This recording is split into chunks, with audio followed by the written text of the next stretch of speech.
Hola, buenos dias. Welcome to the new Party Nation, where we have done away with the evil that is Darren, Taj, and Three Dubs. Yes, as you can see, I have replaced the other black guy with Omega. Yeah, and and Shit. No, I was trying to play the Uncle Ruckus theme, but I fucked it up. Nice. so why did I come home to see that my screen door got blown off the hinges? Ooh. Ooh. Someone pull a prank or did No. a science experiment. Someone's trying to be the next Bill Nye. I just think we had bad weather. Was there Maddie wind? says, "Hello, handsome, sexy gentleman. Thank you. I tried. Hola, thank you very much. Very Thank you. kind of you. We have one super chat by the trader. 499 super chat by Darren. Just so everyone is aware, 3 members of the cast were fired this week unjustly. Hashtag Party Nation strike. I Fired didn't is get that memo. Fired is such a strong word. They were let go. Yeah, I call it creatively fired. You know. Sent on sabbatical. Yeah. Creative differences. Yeah, basically, yeah. But welcome to the stream. Sorry for the late start. Work was insane today. Why is Maddie's name showing up blue with a S? I know that feeling. I don't know. Is that like a badge? It's not an S. What is it? It's not an In S, my it's like- world, Star. it means hope. Is that a YouTube thing? It looks like a star next to his name to me. I don't know what the fuck it is. Oh, it's a member badge. Okay. Yeah. Oh, he became a member. Why didn't I get a notification about that? Better question is, why don't you know what your own member logo looks like? Because I didn't set it up. Damn. Ugh. Why don't I know? Why I should have got a notification for that. That's weird. It normally shows me up top when it's something like special. But thank you, Maddie, for becoming a channel member. Thank you. Something to fix for next time.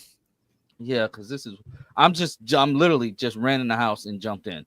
Ragu is here. What's up, Ragu? Good evening to everyone. Chainsaw boycotting as usual. It's because I'm black. What's up, Dalton? Yeah, I fired him after I fired him from Party Nation, not Ranger Nation. With that is that's a binding contract, and if they try to cover Power Rangers on any other channel, well, it won't be pretty. I'm just gonna say that. You boys are in for the long haul with that one. Yeah. Jose, what's up? Unfiltered, aka Phil, aka getting filled with Phil on Friday. What's up? Jeffrey, what's up, Jeffrey? What's up? Another Jeff. Wait, is this the same Jeffrey? Wait, 2 Jeffries. Oh, we got 2 Jeffreys. What's up? What's up, Taladia? Hey, Taladia. Yep, that is very true. I know that much. What's up, Marcus? The Witcher 4 looks beautiful. They actually cooked. I have not seen it yet, so thank you for bringing that to my. Oh yeah, I saw a bit of that earlier. Oh yeah. What's up, Cameron? It's weird to think The Witcher 3 was 10 years ago. Oh. Dang, for real? Yeah. It won Game of the Year in 2015. Jesus. Wow. Confession, I bought that game when it was like $10 on Steam, and I only got 9 hours into it because I kind of ran into I can't beat like the stupid little monster that I need I need like his liver or some junk. Yeah. And I just got stuck and just never picked it up again. I haven't played the game in a while. If I were to revisit it, I would probably know what you're talking about. And I played some of the older Witcher ones on PC, like back when they were, back when they were first coming out. They're really fun for what they are, but just structurally, they're so different from what 3 would go on to be. It beat Cyberpunk though before they fixed it. I never even played Cyberpunk, so I don't have a frame of reference for that. Good game. Me either. I just know like it had people that loved it, people that did not love it. I saw the anime. Now that Anime is phenomenal. now that they fixed it, it's much better than what it was. Oh, so Okay. it was just bad at launch. Who invited Guy Gardner? Guy Jake, Gardner. I think he's talking about you. Yeah, say which one of us is Guy Gardner? Not it. Not it. I'm Kyle Rayner. I already said that. I'm pretty sure you're John Stewart, Omega. All right, cool. Then which one am I? Guy Gardner. I didn't say it. That's fair. That's fair. I'll take it. I'll take it. But yeah, again, Maddie, thank you for becoming a channel. I don't know what tier you grab, like what tier you subscribed to, because again, this is being stupid. Like I'm on YouTube and it's not showing me nothing. That's weird. Yeah, I'm going to YouTube Studio to see.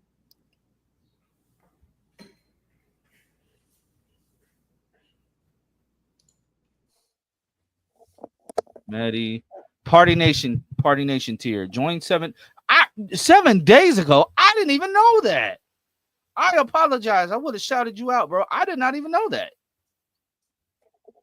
But then again, I did not know about Flash Freak rejoining either.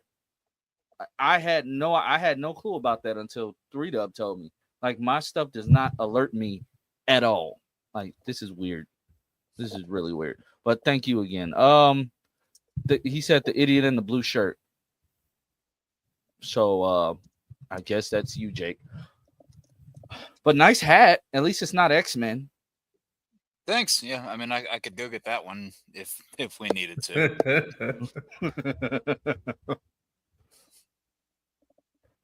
That works. That works too. That works too. Fox TV Batman. That's hilarious. But how was you all's day? I'm running on like work brain at the moment, and then coming home to my door being that like that's weird. Yeah. So yeah. Dude, I'm like feeling right now the tiredness of not sleeping that many hours these past 2 days. Like I slept early last night and I woke up at 9 a.m., 10 a.m. today. I was like, damn, that feels good. But I'm yawning still and I'm like, fuck, these past 2 days are like, hey, we fucking won ours too. God damn it. But yeah, man, a lot of stuff went down since last Party Nation. Yeah, I put like a 5.5 minute voice thing in the Discord of how my day went. Not great. Long story short. Last week was the stream I wasn't on, right? Yeah. Last week was the holiday week. Okay. Yeah. I heard you guys had fun. You had a few fans and hecklers. Yeah. For talking, you speak against Stephen Amell, you get yelled at or something. I guess I don't know. That was a weird comment. I'm like, what happened?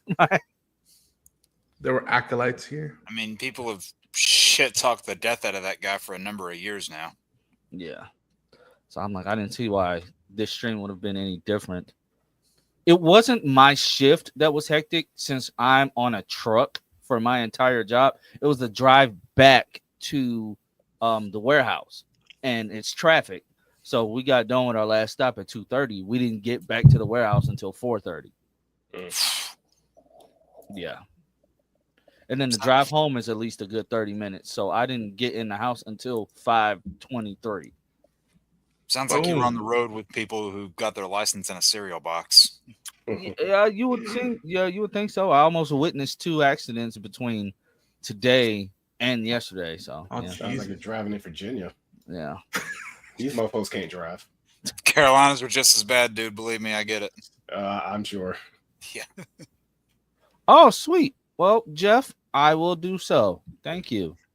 My best friend's name is Jeff, so. Okay, so a lot of stuff happened between this week and last week. Last Friday, I went to see Karate Kid. If you saw my short that I put up, I wasn't dazzled with it. I didn't hate it, but I didn't love it. I gave it a 5. I gave it a 5. No, I gave it a 6. I don't know. It's somewhere between there. But the movie was, when we talk about TV shows and movies being chopped up and cut up to hell. That's what this movie was. That's what this movie was. I was That's what I've hoping been it was gonna be hearing. good. It didn't flow at all. Like this was you just jumping from scene to scene to scene. And for my wife to lean over to me like several times, like, just by the way, this movie is not good. I'm like, yeah, I know. I mean, I had high hopes. I had high hopes. Jackie Chan's character seems like a complete retcon of what he was before. Of course, characters can progress, but you don't reference anything from his previous films. Like you don't reference Dre. You don't reference him having trained a martial arts somebody in kung fu before. Now he runs a school in Hong Kong. He's back in Hong Kong. He doesn't look all rough and gruff like he did in that other movie. He looks like typical happy-go-lucky Jackie Chan. The highlights of the film for me were the acting. The cast was phenomenal. They just had a shitty script, but the cast was phenomenal. That sucks. Man, Ben Wang That's is going to unfortunate. be a star, and he's an amazing fighter. You can tell his fighting style. Jackie influenced him a lot. He does like that, like clumsy type fighting a lot in this movie. Yeah, like I really enjoyed that. Like Okay. one of the first fight scenes that you see, like you see it in the trailer, the fight in the alley where he like jumps off that ladder and kicks the dude. One of the best fight that screamed Jackie Chan in his heyday to me. I loved it. That screamed Jackie Chan in his heyday. I love that. So yeah. But yeah, I mean, if you got, of course, I never say this. I said it in my thing. I said I will wait for the movie to come out for streaming. But if you want to see it, by all means, you may like it. Everybody has their own opinion. It just wasn't for me. As far as I'm concerned, this saga ends with Cobra Kai. Yeah. Yeah, like it ends with Cobra Kai for me. And that pains me to say. It pains me to say. it just feels that like it's what's the next thing to come out of Cobra Kai after this? And like from what I've heard, has no connection to it, and it's just like that was the bookend, that finale, like of a show being followed by years, and then like, oh yeah, we gotta make a movie because we gotta get a buck or whatnot. And I mean, I remember that first teaser or trailer, it was so good, and I was just like, and then hearing all this stuff, I'm like, man, what a bummer. Yeah, sadly. From what I understand, it seemed like they were trying to just, cash in on the popularity of Cobra Kai without really any of the heart that made Cobra Kai what it was. That's how I came to understand it. It's a bummer. Like, It's a bummer for real. like, But I mean that happens. yeah. But the thing is, when the said legends show up 45 minutes into the movie, like the poster and the trailers sold us a different movie. It sold us a completely different movie. And that's the thing that I hated the most. Joshua Jackson is an amazing actor. He's nostalgic. He has that nostalgia factor, especially with him being on Mighty Ducks when he was younger. That's a nostalgia factor. Throwing in his plot point of spoilers, but I'm pretty sure you've seen it. Throwing in that plot point of him just owing a bookie money for a fight because he's a boxer is like the most, and I get it, that's the most 90s thing ever. But you asking that, like, the Karate Kid became the teacher, but then had to become the Karate Kid again.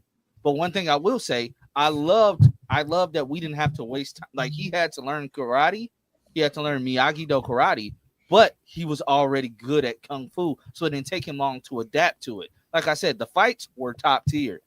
When a fight scene came up, I was locked in. When it was just regular dialogue, I kind of like, zoned out because I know this isn't going to connect to anything in the next 5 minutes because we're going to jump to a completely different scene. It just like, and I get it. It's not. It's called Karate Kid Legends. I know that it's not called Cobra Kai Legends, but That's true, Phil. yes, yes, we understand that. Thing is, and again, this is someone who hasn't seen Cobra Kai as a whole yet. This show, and then like I like the first Karate Kid movie, but I haven't seen the whole series as a whole. So I like and respect it, but I'm not that deep into it. Is that the best case scenario for this movie would have been that like it should be a good standalone movie, and yet when you look at it after I'll be seeing all this, right back. I'll be right yeah, back. I mean, but then after seeing it and you realize it's part of this universe, which again, it's not. We don't live in a vacuum. Cobra Kai and the Karate Kid movies are part of the same universe. That it's complementary to the universe while still being a good, simple, standalone movie. Have either of you guys seen the what was it, 2010, 2011, the one with Jaden Smith? I haven't seen that one Yes. yet. I don't. Is it worth watching? I haven't seen it. I like it. I like it. There's some good moments in it. It's sweet at a lot of points, and again, because I'm not a big hardcore Karate Kid fan, I really like it. I like it, and I like the original Karate Kid movie. Sure, there's a lot of callbacks, a lot of stuff going in here and there, but the fact that it centered being in I think it was Hong Kong. I could be wrong. It was, to me, it was part of growing up. So I always dug it. Whatnot. Is it something that I go back to a lot? No, but once in a while, if I'm lucky and I catch, I'm like, hey, I remember this. So Gotcha. I think it is worth checking out. Yeah, I didn't see the previous. I think the last one I saw was it went back in the 80s or the Gotcha. 90s. Gotcha. Yeah, what there were, so before the Jaden Smith one, there were 3 movies. Is that right? There Yeah. was wait, I think so. Because wait, wasn't one of them with Hilary Swank? Yes. Because there might have been 4. Fuck, I can't remember. I know I saw the first one. Yeah. I might have seen the second one, and then past that, my memory gets fuzzy. I know. Mention of the sequels, they go to Japan. I know that. Okay. Oh, there were 4 prior to the Jaden Smith one. Okay. Yeah. One of them is with Hilary Swank. I know that. All right. Yeah, I mean, I don't have anything against the rest of the films. I just never went back and checked out the rest of them. Are they even streaming anywhere now? Oh, I forgot about that one. The one in '94 with the girl. Yeah. I forgot about that one. Okay. So I knew those were the original 3 in the 80s. Then yeah, I didn't bother to see that one. Yeah, Karate Kid 3 was the last one I saw. Fair enough. Yeah. What were you saying, Jake? I don't have anything against like the other movies. I just never got around to seeing them. So I guess if I'm ever going to complete my exposure to that, I would have to see those remaining 3 movies, because I saw 1 and I'm pretty sure I saw 2. So I'd have to see those 2 and then the Jaden Smith one. Same. You good, Lance? Yeah. My family just came home. They was knocking on the door. Okay. Gotcha. Okay. Twitter is down, Justin. Again. Well, I mean, it was up. Again. It was up earlier long enough for me to get in here. Yeah. I mean, yeah, I'm on and I'm looking at Miss B Nasty's doing her no, never mind. I was gonna say I was able to log in just now. It's fine. Yeah. But no, it's just this lady on Twitter who goes by Miss B Nasty. Like every Tuesday she shows stuff. You gonna buy her bathwater, Omega? No, absolutely not. I ain't buying nobody's bathwater. That's gross. I bought Phil's bathwater. It hasn't come yet though. It's like, hey, look, I'm a gooner, but I ain't that much of a gooner. Yeah, it hasn't come yet though. You know, there's people online that are gonna go for that shit. Yeah. But guys, again, I don't have a tier or anything today. Yeah, they definitely changed the top of this thing. How do you do that tier thing? Is that like an app or just something you download? The tier maker, it's you got to do it off YouTube. Oh, not tier. I mean, I don't have a poll. Cool. But I am setting a goal for get away from my door. I'm setting. Come on in. Come on in. I'm setting a goal for super chats, and um I'll do a extra bonus stream if we reach Nice. said goal. So Um do you have like a next set of tier list options after this one? I thought we was doing the animated DCT. Oh, are we doing that one like immediately next? Yep. All right, yeah, I can make that one too. But guys, I set a goal, 5 super chats or more. I will do a bonus stream. Guys, Ooh. you really showed up and showed out. Like I'm proud of myself. I made my first YouTube payout for this month. I need y'all to keep supporting me because I got a family that I got to support, and I need all the income that I can get. Yeah, he needs Bravo. his money to spend on wrestling mobile games. Yeah, and Sydney Sweeney's bathwater.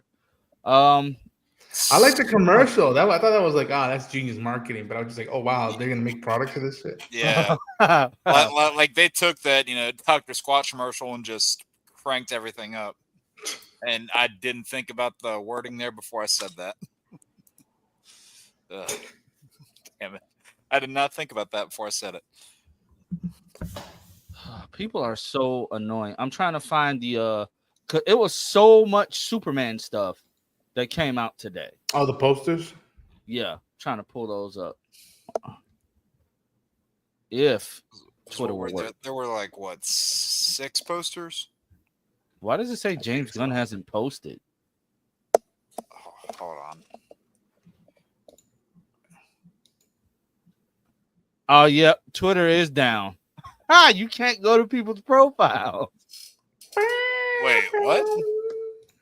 Yeah, you Yeah, can't it says hasn't posted. Oh, this is stupid. Okay, hold on. Let me. Yeah, no. What? I wonder. I was trying to see the rest of. Wait, are we far enough in that I don't? I can go to people's profiles. Oh, wait. I can't. Wait, hasn't Has it? posted. Oh, what the hell? What? Okay, this one worked, and oh boy, I'm glad y'all can't see my Twitter. I'm glad I can't see Ronan's Twitter. I think his would be more dangerous. Yeah, it's yeah.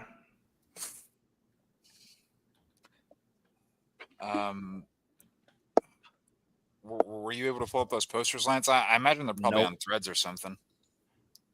Yeah, I'm about to. Or I was gonna say I just found an image of all 6 of them. Yeah, send it. Okay, yeah, here I'll send it to you on Discord. Yeah, there's all 6. Now it's starting to show up. Why didn't it show up with Darren's super chat? That's weird. It's showing up like the start. It shows for some and not for others. It's weird. Okay, $4.99 from Maddie. May as well. Thank you.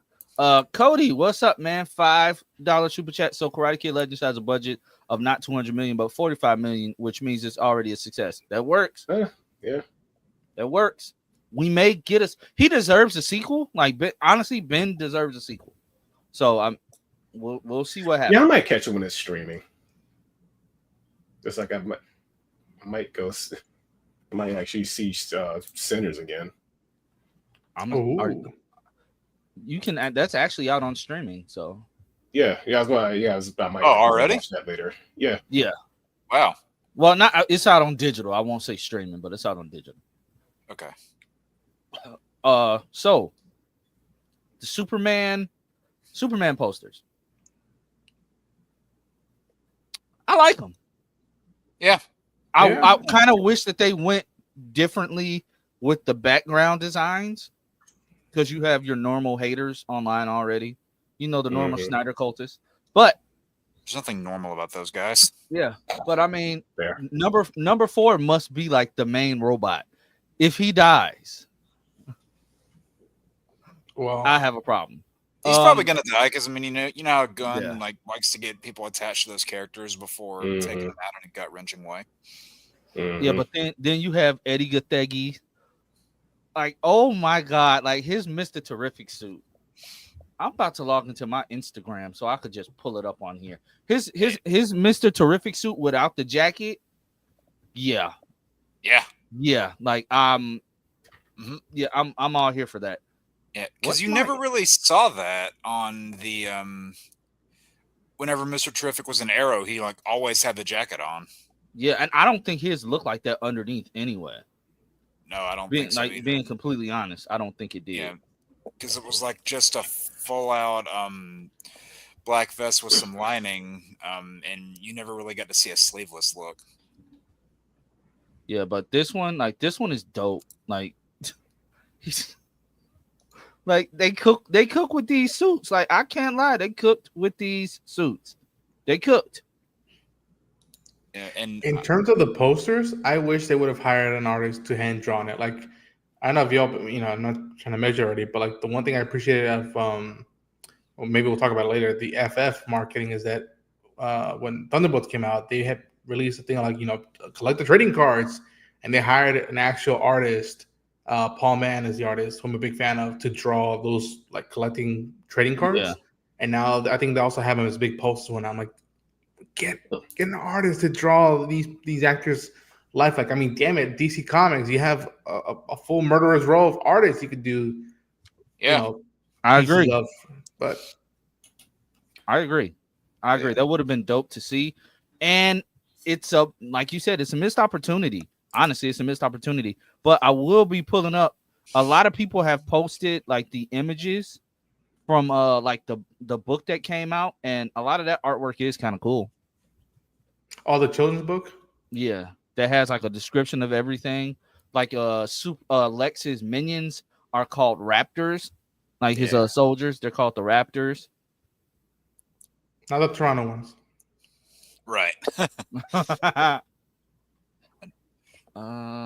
Yes. So yeah, this is actually one of our best looks that we've gotten of what the what this universe's version of the Green Lantern ring looks like. Yeah. Um, And he just looks so smug. Like he Mhm. looks so smug. I mean, that's Guy Gardner for you. Yeah. Yep. So I mean, I'm cool with that. I am cool with that. Let me see if Yeah, I can. and I imagine that because people have been bringing this up, since all the way back when those set photos came out in the first teaser trailer.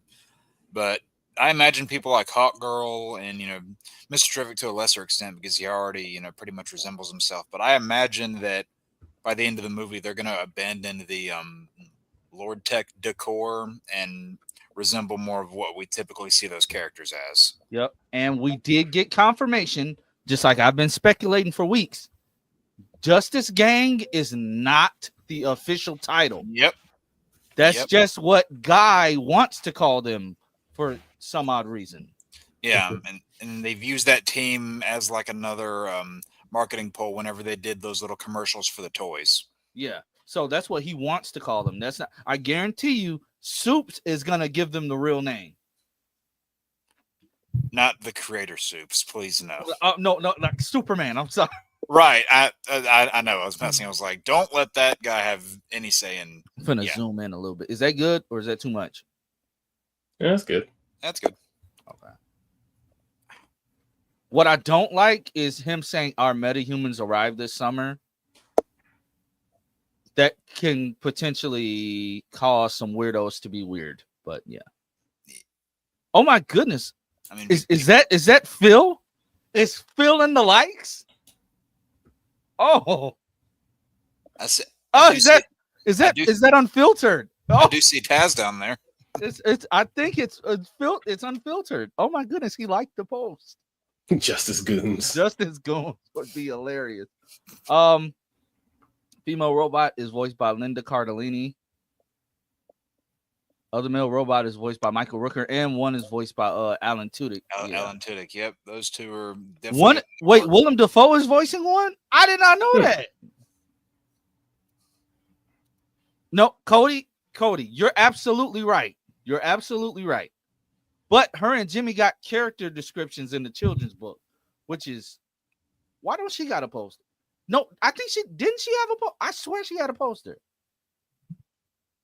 Or maybe this is just the rollout for like the heroes, like the superheroes. I don't know. I'm not gonna make no excuses. I ain't gonna make no excuses for it. I do feel like Lois deserved a poster, but hey, it is what it is. Maybe we get more, but the marketing is picking up so much. Crypto, for this to be a completely CGI dog, it looks so real. Really? Yeah, the dog is was a real dog. The dog Holy is shit. complete. The dog is completely CGI. It's just modeled. It's modeled after James Gunn's dog. Oh, okay. Yeah. Yeah, so I think that looks good. The crest on his collar, it looks worn. It looks like he's had it on for a very long time. Yeah. I like it. I like it.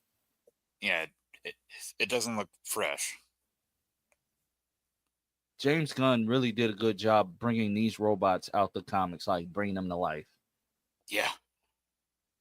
And all those people that want to say that, oh, he doesn't know comics, this, that, and the other. Just because he's not pulling from the comics that you all know doesn't mean he's not pulling from comics. Oh, I was about to say he doesn't have nothing, but it just says crypto. It doesn't say anybody's playing. That's funny. I mean, they could get anybody behind the mic and do dog barks. Yeah. Roof, yeah, or just generate it. Like, I don't know. It's a dog. I think it's the fact that he looks like he just wants to say something stupid. Like, he looks like he just wants to say something stupid.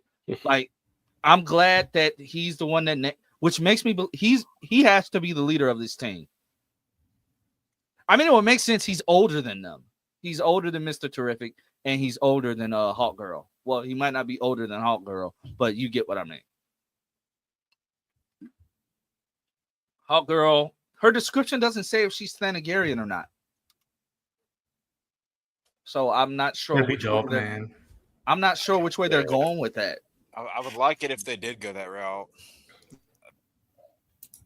because that opens up a whole nother part of the DC universe where you can explore through multiple projects. Thanagarians, man. Yeah, like they did in the Justice League cartoon back in the day. There was a whole 2-parter from Thanagar. The Justice Gooners, more like it. That would be fun. No, we're saying that, and he's gonna haul it off and say, "Okay, you don't like Justice Gang? What about the Justice Goons?" Oh, I didn't realize Bitsy Tulloch commented on that post. Yeah, Bitsy Tulloch has been a huge supporter of this film, which is why I don't get why people are so stuck on trying to say, "Oh, this movie got Superman and Lois canceled." No, Gunn, if anything, Gunn saved the show from ending on a cliffhanger, because it was gonna end on a cliffhanger, but oh my god, through a lot of persuasion, they got told, hey, all right, we'll give you one more shortened season to wrap up your story. This is Dalton, you are hilarious. I'm about to pull that up. I'm about to put it up, Cameron. And yes, we're going to talk about this because Ronan, Phil, Draven, I saw him in the chat too. We got to figure out what we doing. I know. We got to find a theater out there because these tickets are going to sell out in San Diego. The furthest, hold on, the closest. I'm literally right now looking for hotels for Comic-Con, and I'm also going to be looking at like the nearest theater, like an AMC one. My hotel is like, my wife said our hotel is like 15 to 20 minutes away from the convention center. Damn. Yeah. But driving. She had to find one that had like space that could, be for the girls and space that could be for us. That way we not trying to share a TV when we're in there. Yeah. That they could still have their space. Yeah. It's one thing I hate is sharing a TV with my kids because I don't want to watch Paw Patrol. Okay. Yeah, it's like I want to watch All American, damn it. That actually got greenlit for a final season, didn't it? I know. Like, I'm shocked. Yeah. I knew it was coming, but I said, the CW really said, look, we ain't making shit else. We're done. We're just going to air stuff that other people already paid for. Right. Well, hey, this is true. We said the Arrowverse ending, Superman and Lois ending was the end of an era. All American being the last surviving show, this is the end of an era. And it went on for a lot of seasons. Eight seasons. 8 seasons that ran for like 20. They kept the old thing of like 18 to 22 episodes. Yeah. Which I'm shocked. I think this is going to be the shortest season with 13 because even their pandemic seasons had more episodes than the other shows did. which I'm shocked. I'm legitimately I am shocked. I did not expect that. Bro, let's look at this is why I wanted to blow it up. First of all, I love the T-spheres. Yeah. I love the T-spheres. I love the way the mask, like how they made the mask practical. Yeah. How it just cups the lips. That sounded weird. Yeah, it really did. y'all know what I mean though. But look at this, like Yeah, him not having on the jacket. Take the jacket off in the movie, bro. It just feels like it's right out of Justice League Unlimited. Yeah. Like, it just Like this, man. Bro, Right. you know what? No, you know what he's missing? Do you know what he's missing? What? The red or white eyes. The red, which I'm yeah. okay with. Let's Like, fill it out. Let's fill it out. Do you know how hard that would eat? Like, come on. what if like at one point he goes like Super Saiyan, if you will, and he just and it's like, oh shit, he's got the red. Do you know how hard? Do you know how loud I was screaming in the theater? It's Like, it's that's all this horrific is in missing. time. This is all that's missing. Is like the red eyes, but like this is ripped right out the comics, and you have people complaining about it. Like, come on, Hawk Girl. I want to see her with the wings, but I mean, it is what it is. I can't wait to see her actual. Like when they take off, when they stop working for Lord, and I guarantee you, it was Guy's idea to work for Maxwell Lord. Oh yeah. I mean, because if anything, you know, Guy's the type of character who would jump at the chance for that type of publicity. Yeah. But I mean, cool posters. I'm here for it all. I'm here for it all in the long run. I'm liking the way the helmet looks on her. Yeah, the helmet looks great. It could be a little sleeker, but that's just me nitpicking. I'd be cool if it was a little bit sleeker though. Oh, what else did I share anything else from that? No. Okay, so I have to switch tabs. I'm just hoping this movie is good. Yeah. Yeah, it looks good. I have high hopes. James Gunn hasn't really put out a flat out dud. So I mean, there are a few of his things I haven't been a fan of, but yeah. But like a flat out dud, no. Yeah, nothing like that. Yeah, like I'll say right now, my least favorite like thing he's done is a toss up between Volume 2 and Peacemaker, and even then, I still really dig those projects a lot. Those are probably my bottom two, also. Peacemaker is an acquired taste, but the way I like that taste. Yeah, Peacemaker, like the way they're handling season 2. That looks bombastic as hell, and I'm like, all right, let's just see what you got. Let's see if you can actually make this swing, because there's a swing on a lot of stuff. Because and then like the way that they're describing like what's going on with like him stepping into the pocket and how people try to make those leaks sound terrible. Leaks on paper and leaks when you actually and when you actually see them and what they're actually meant to be. The whole pocket dimension thing. Are people stupid? It's literally a pocket dimension leading from what they want into this.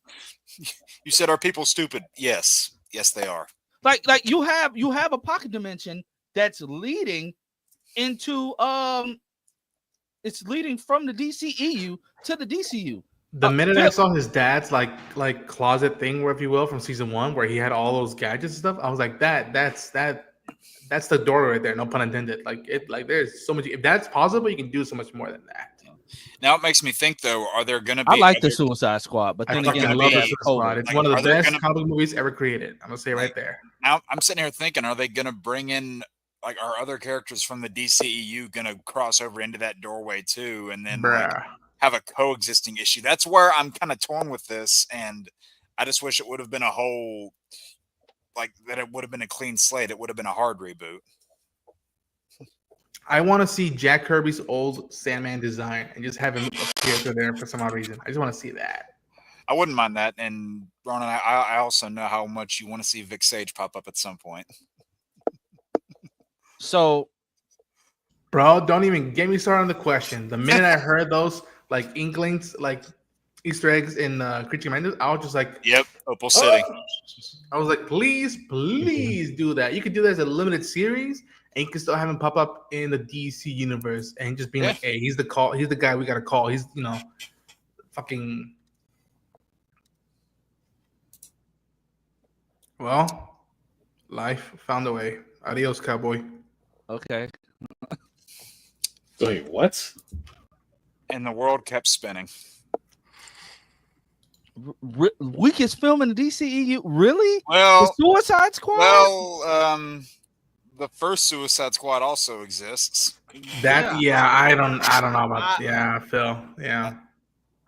I mean, is it one of my favorites? No, but I mean, you have Suicide Squad 1, Wonder Woman 84, Shazam 2, Justice League. I hate to admit that exists, but all the ones I just named, I would put those far below the Suicide Squad. Oh. Yeah, I man, how can I? Omega, I don't was know. that you? With Yo, yeah, that's my phone. Sorry.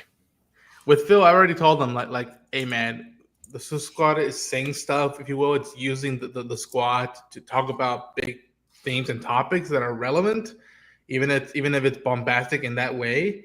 I think comparative to what the comedy that James had done up to that point, I think it's the one he potentially holds back from. And it's also good, and the good thing that like he doesn't. It's not about the yuck all the time, even though there's great jokes in it. Has a lot of heart, and I think to me, I love the Guardians films. I love them so much. They were a really, I think, necessary fresh air to the MCU and just superhero comic movies in general. But I liked how he honed in a lot of stuff in the Suicide Squad, and I don't know, just that I know. I wish Phil would come in here and laugh maniacally, but Listen, we can't me all and get what Phil. we want. Listen, me and Phil have like gone in complete things where I feel like the Suicide Squad honors what John Ostrander did in the 80s with the comics. Phil looks at it completely different. He thinks that Suicide Squad feels close to the books, and I'm like, yeah, I don't know about that. But to each their own. If we would have seen what the full vision from David Ayer was going to be with this 2016 movie, that probably would have been the closest thing that honored that source material. Honestly, David Ayer and Zack Snyder had the same problem: studio interference. I was excited for that first Suicide Squad. I did not care for what he did with the Joker, although they could just be my disdain for Jared Leto at this point. But I mean, that was also like heavily inspired by like the All-Star Batman Joker, and I really don't like that version of the character, so that kind of played into it also. Phil, you think it's worse than Wonder Woman 84? Ooh. That was pretty bad. She did technically like rape that guy so several times, and he was just taking it. He didn't know what was happening. His body just being ravished. He came back to his senses and was just like, "Ooh, I feel drained." But so address that movie, please. I'm sorry. So the Baby Joey thing. Baby Joey, I'm excited for this storyline because Simon Stagg does indeed exist in this universe. Yep. Anybody knows the story of Metamorpho and Baby Joey, they know what Metamorpho had to go do to get his son back. They know that Baby Joey cannot affect his son, cannot affect anybody that he's directly related to. What this does, is that why Lex has them in those plexiglass things? Like, did something start happening to Lex when he like got around Baby Joey? Yeah.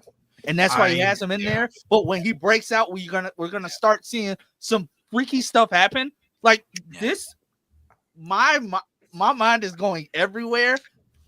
This people, and then people get mad about this. It's the deep cut. Like this is deep cut. Like talk about how like nerdy this gets. This is as nerdy as it gets with a character like Metamorpho. And like right. I'll say this right now, from what I've been hearing from y'all and seeing the kid and what Metamorpho like means, like James is saying something with that. Whether people want to look into it or not, he's saying something with that. We have a special guest who has honored us with his presence. Can we give a hand for Sir Philip of the Friday Fills with EELS? Not well, it could be both. He does fill him up and then fill him up, if you get what I mean. Bill Burnell? It's a sex joke. So Mountain. you fools want to sit here and say some shit about the Suicide Squad being Here one we of the best go again. DCEU films.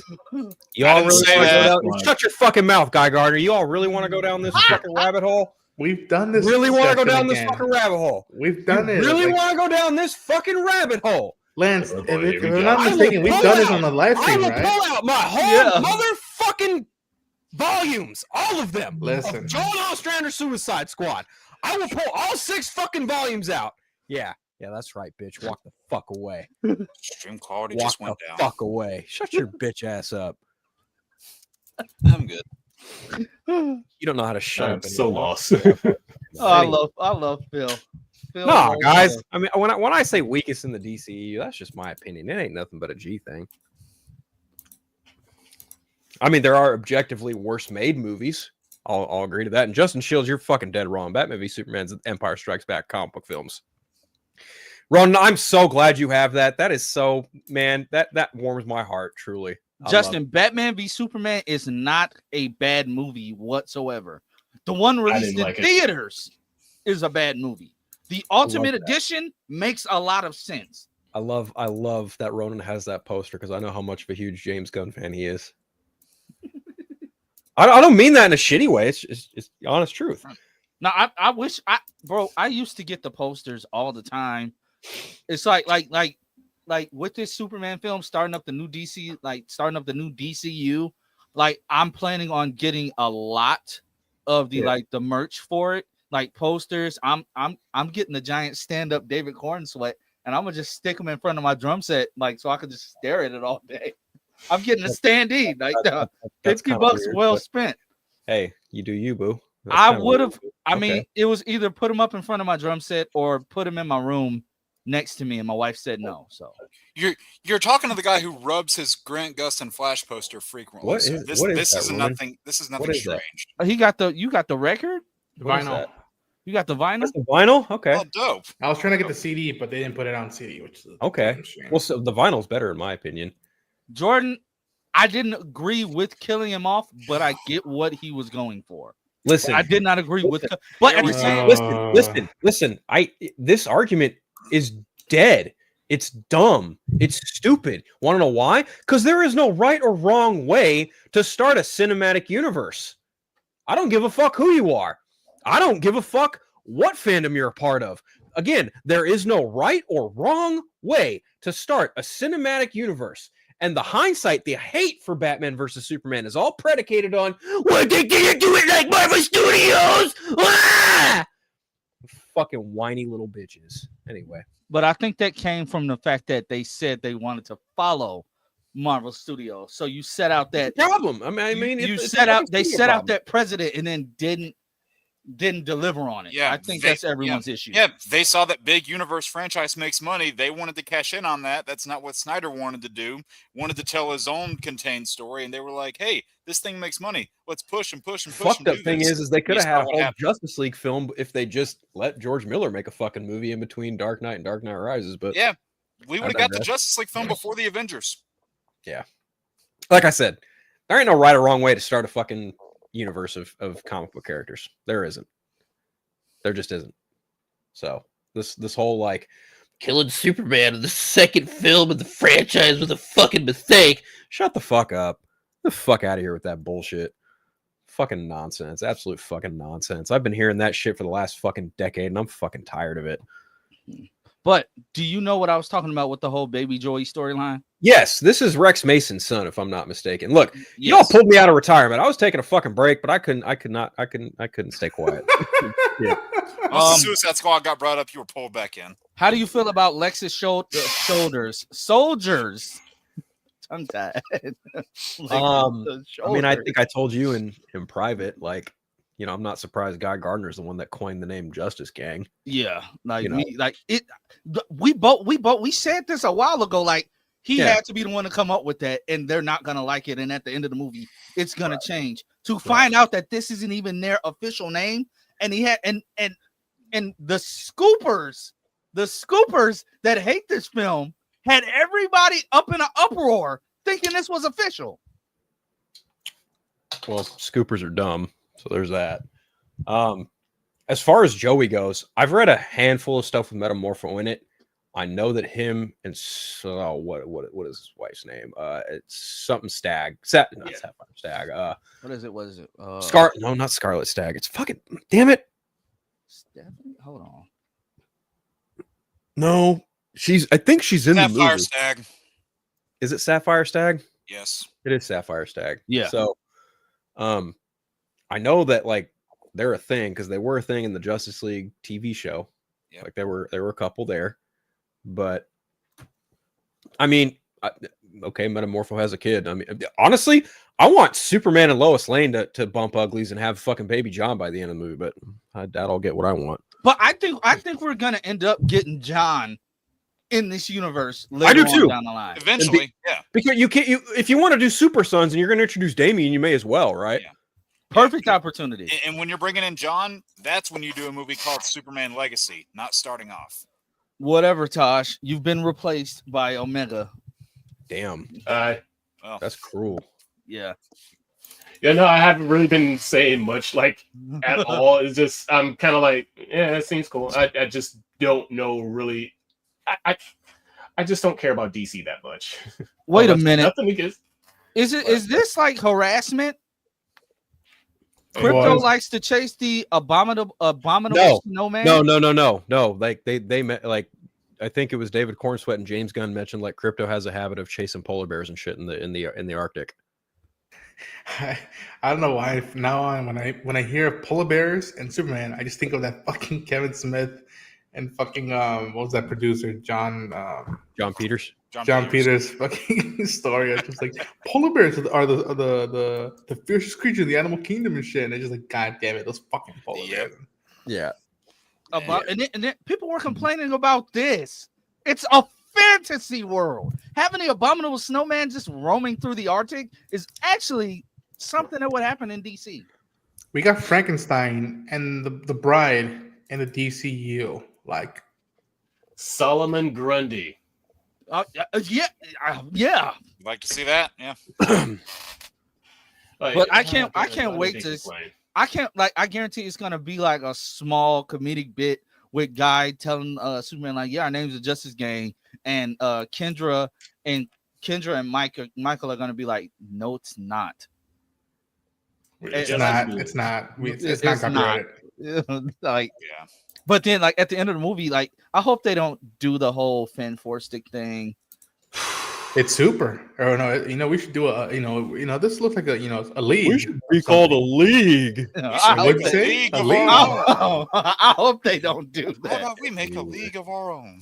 Please Also- don't do that, James Gunn.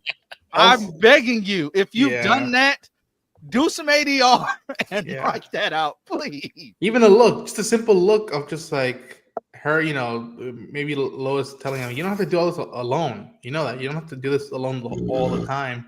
You just have a moment with him next to all of them, just looking at each other and be like, and then look at the sky. And you don't have to say it. You don't have to say you're gonna put a team together. Just that look and the look to the sky of like, sky's the limit. Anything is possible. Maybe I shouldn't be able to do this alone. Maybe I have allies here who see the world similar the way I do. And oh man, dude, the moment the BTS of the kids running up to hug him and him taking high fives and talking to the kids, bro, I was literally in the warehouse watching that, and that legitimately brought tears to my eyes because I'm like, somebody thought to sit there and film that. And that's not, and people were trying to use that as a dig towards Henry Cavill. No, kids flocked to Henry Cavill. Mm-hmm. Yeah. Hell, I would have flocked to Henry Cavill. If Henry Cavill walked in my house right now, oh, trust me, I'm jumping in those big old hey, yo, bro, you want to play some Warhammer? I got some. I mean, in fairness, when Ben Affleck walked in the movie theater, I audibly yelled, "I loved you in Mallrats!" I love that. Yeah, I mean, I'd flock to Henry Cavill too if he was in a fucking Superman suit. I'd be like, dude, that's Superman. Same deal with David Cornsweet. I saw that behind the scenes stuff of him just hanging out with the kids. I was like, that was hard. That was legitimately. And the I thing keep is, hearing the Superman theme, the from the animated series. I keep hearing it while he was. I was going to say, if you say the John Williams theme, I'm fucking leaving right now. No, I love the John Williams theme, but like I keep hearing that Superman Taz theme over and over again. I kept hearing seeing that footage, and I'm like, listen, there's BTS footage out there. People are into that stuff of that scene taking place with the other characters, and they've been stuff people saying there's a specific song being used, and I'm like, part of me just like, you know what, let them do the thing with the movie, but I kind of wish that's true because that's poetic. That fits perfectly for that scene. Like to see how much distrust there is in those previous promotions, trailers or teaser, wherever it may have you. How there's distrust and there's people who believe in what just seeing that, I'm like, oh, that's got to be the sweet spot. But like seeing how that even like it's just like seeing him like just sitting there with the kids, talking to the kids, his voice, like he was in character. Yeah. Like it's just something about it. I'm sitting there, I'm like, whoa, like this guy, like he and then honestly, I felt the same way. It's just like when Superman actors, when they get in that mode, like Tyler Hoechlin. Yep. Watching his interview with Michael Rosenbaum and sitting there realizing I've never legitimately seen Tyler Hoechlin just sitting down and being himself. A dude. He went from being, for me, he went from being a werewolf on Teen Wolf, a bad brooding werewolf on Teen Wolf, to Superman. And when you see him as Superman, he's either being clumsy, goofy Clark Kent, or he's being the stern dad that he has for Teenage Sons, or he's being Superman. Seeing him like talking and just shooting the shit with Michael Rosenbaum, that's a completely different dude. Like when he was Superman, he was Superman. I remember when Tyler Hoechlin was on Seventh Heaven. Yeah. Heaven, and then he was. I've known about Tyler Hoechlin for a long time. When I had seen that he was cast as Superman, I was like, oh, that's good casting. Like he is prime for that fucking role. And bro, you want to know what's crazy? Do you want to know what's crazy? When they first announced that they were bringing Superman onto Supergirl, my wife will attest to this. If she was here, she was sitting on the couch when I said it. It was right after he announced that he was leaving Teen Wolf after season 3. When they was like, yeah, we're getting ready to cast a Superman, I immediately said in my mind, I'm like, so I said, you know who would be a great Superman for TV? Tyler Hoechlin. And my wife was like, you're just saying that because you're a fan of him as Derek Hale. She's like, I can't see it. Then boom, they announced it a couple days later. I'm like, wait, did I predict this? Yeah. And then the first time seeing him, like even like seeing him on screen, like the sneak peek where he was talking to Perry, then my wife was like, okay, yeah, I see it. And like, bro, like I got the same feeling with David. I'm really, really, really excited. I'm glad that James Gunn is doing this whole pocket universe thing, because honestly, it does leave the door open. It leaves the door open in case they, James Gunn is in charge of DC Studios. If he wants to hit up Henry and say, yo, we're doing something huge. Do you want to show up? Jesse, we can send the heroes through this portal, yada, yada, yada. If he does that, everybody's going to shut up. And I honestly think that later on down the line, once they get this new studio established, once they see how this film is, doing what audiences, this universe is doing, I feel as if later on down the line, he will figure out a way to bring that universe back, if it's even for one film or for a cameo appearance, just something. Me personally, everybody tries to say, oh yeah, they're done. No actor is ever really done if you're saying, yo, we're going to pay you such and such amount of money. Right. I mean, you think that would be enough to shut them up, but look at what's been done. You're like, we got all 3 fucking Spider-Man in a movie together, and people are still butting heads with each other. We got somebody like Michael Keaton playing Batman after 30 years, and like we live in a world where that stuff happens. We live in a world where Kelsey Grammer is putting on a mocap suit to play Beast. Yep. Yeah, man. For a post-credit scene. Yeah. And just do the makeup, man. Come on. Like, we're living in a world where Channing Tatum's Gambit went from like a long lost buried pipe dream to now showing up in a fucking Avengers movie. Yeah. You can never say never anymore. I'm excited though. Like I'm legitimately excited. So we're gonna run through these next ones so we can start this tier list. But this tickets go on sale tomorrow, Phil. How are we doing this? I love this poster, but I hate one of the comments I'm seeing because I see fucking Mr. Big Hands talking all that shit. Phil, he has condition. Oh, I You don't can't call him fucking- big head. I call him whatever the fuck I want. That fool gave me the stink eye at Comic-Con. Fuck him.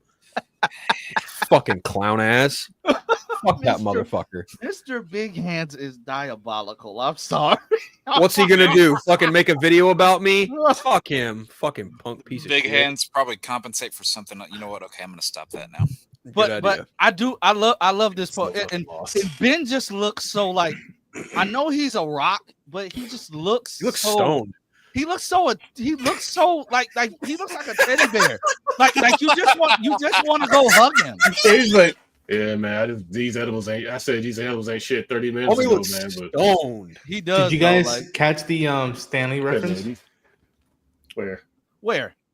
Look at if you could zoom in, there's a little burger ad. It's called Stan Lee's. Oh Oh, I Yep. didn't even see Yeah. that. I didn't even about see that? that. I see Oh, that's Herbie dope. down there. Yep. Who's I in just this, also need. who I is need this some. snow wait a globe minute. thing? I think that might be Franklin. I think that's Franklin. That might be Franklin. Bro. It's going full on Jetsons, man. I'm telling you. Oh, Yeah, the whole retro futurism thing. Yeah. Yeah. I love it. Hey, it's funny. Reed's hair is normally like jet black with the gray on the side. This Reed has been so stressed out. His hair is really Right.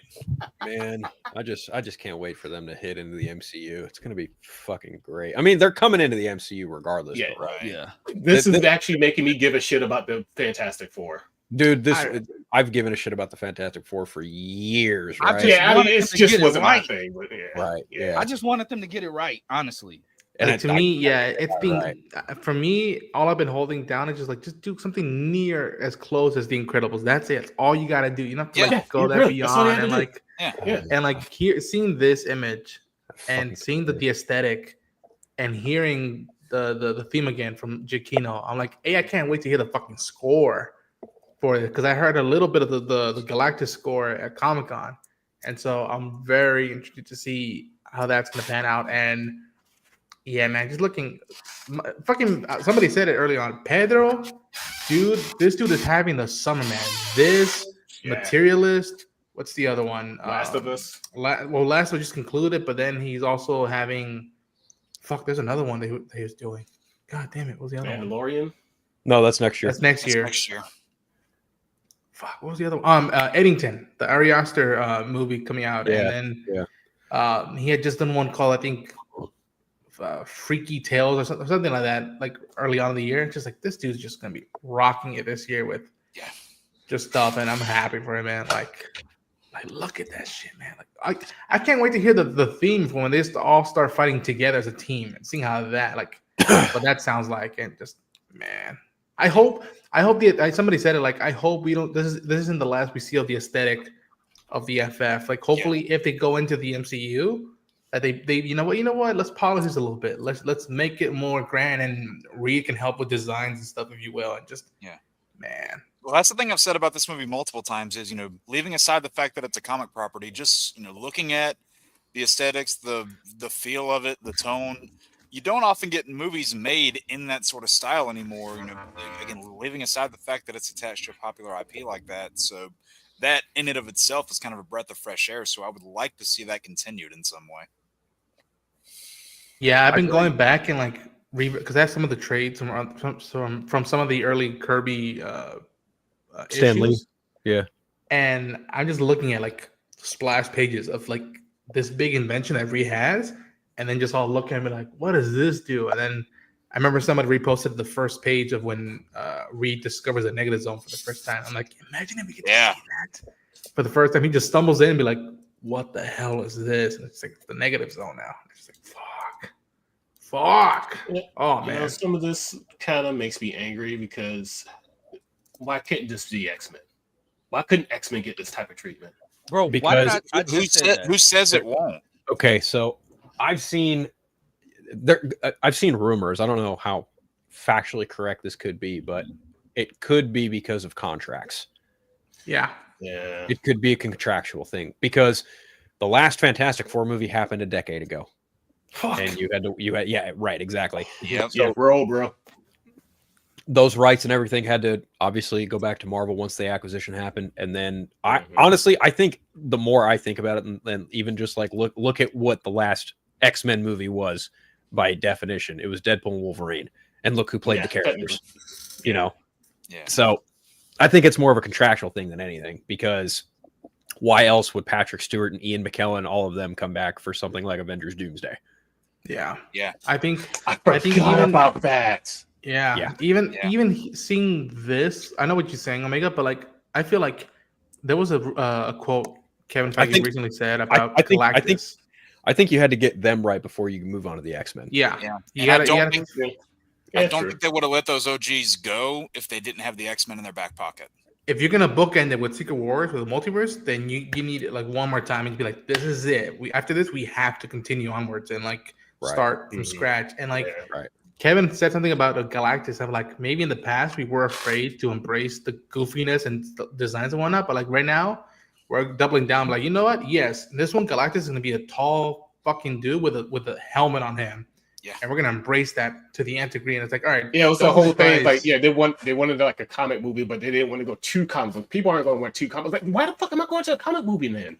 Man, that's. And now they kind of like I- saw it as like, yeah, it's a comic. They're movie. leaning Let's just into go it. crazy. They're I leaning wish in. they would have crazy. done that with Gore the God Butcher, but then Yes. Oh Yeah. my god. God. Because damn. actually, coming up to when that came out, I was actually reading those comics again. I was like, Yeah, The Jason I- Aaron one? I have that trade of Gore's first appearance, Gore the God Butcher's Yeah, first it's like- appearance, and I was just like, yeah, I was reading. I was like, wow, this is a really "This is great." ass series. Yeah. And then you watch that movie, and you're like, "The It was fuck, like, this is a com. I heard like, wait, it was a comedy? Yeah, never mind. I didn't even What bother seeing fuck, it. dude."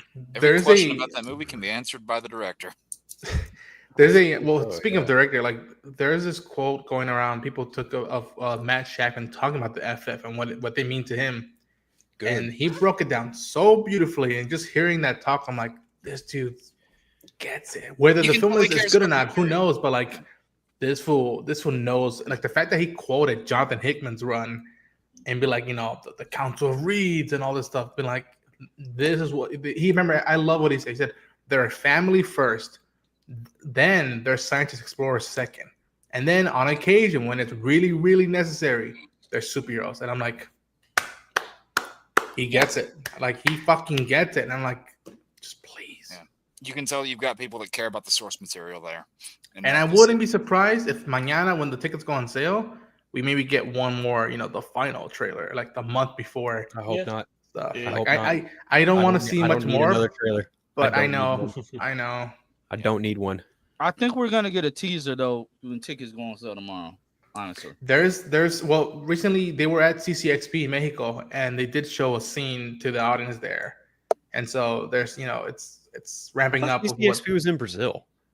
it is, but they saw how good it was. I think in Brazil that they started also implementing it in other countries. So like, Oh, I see. Okay. they tried it in Another- Mexico. another $5 super chat from Cody. Thank you, Cody. Gore is a giant issue where a ton of the connecting stuff comes from Sony. Unfortunately, yeah. All right, because of the Necro Sword and all that shit. That's right. Yeah. Yeah.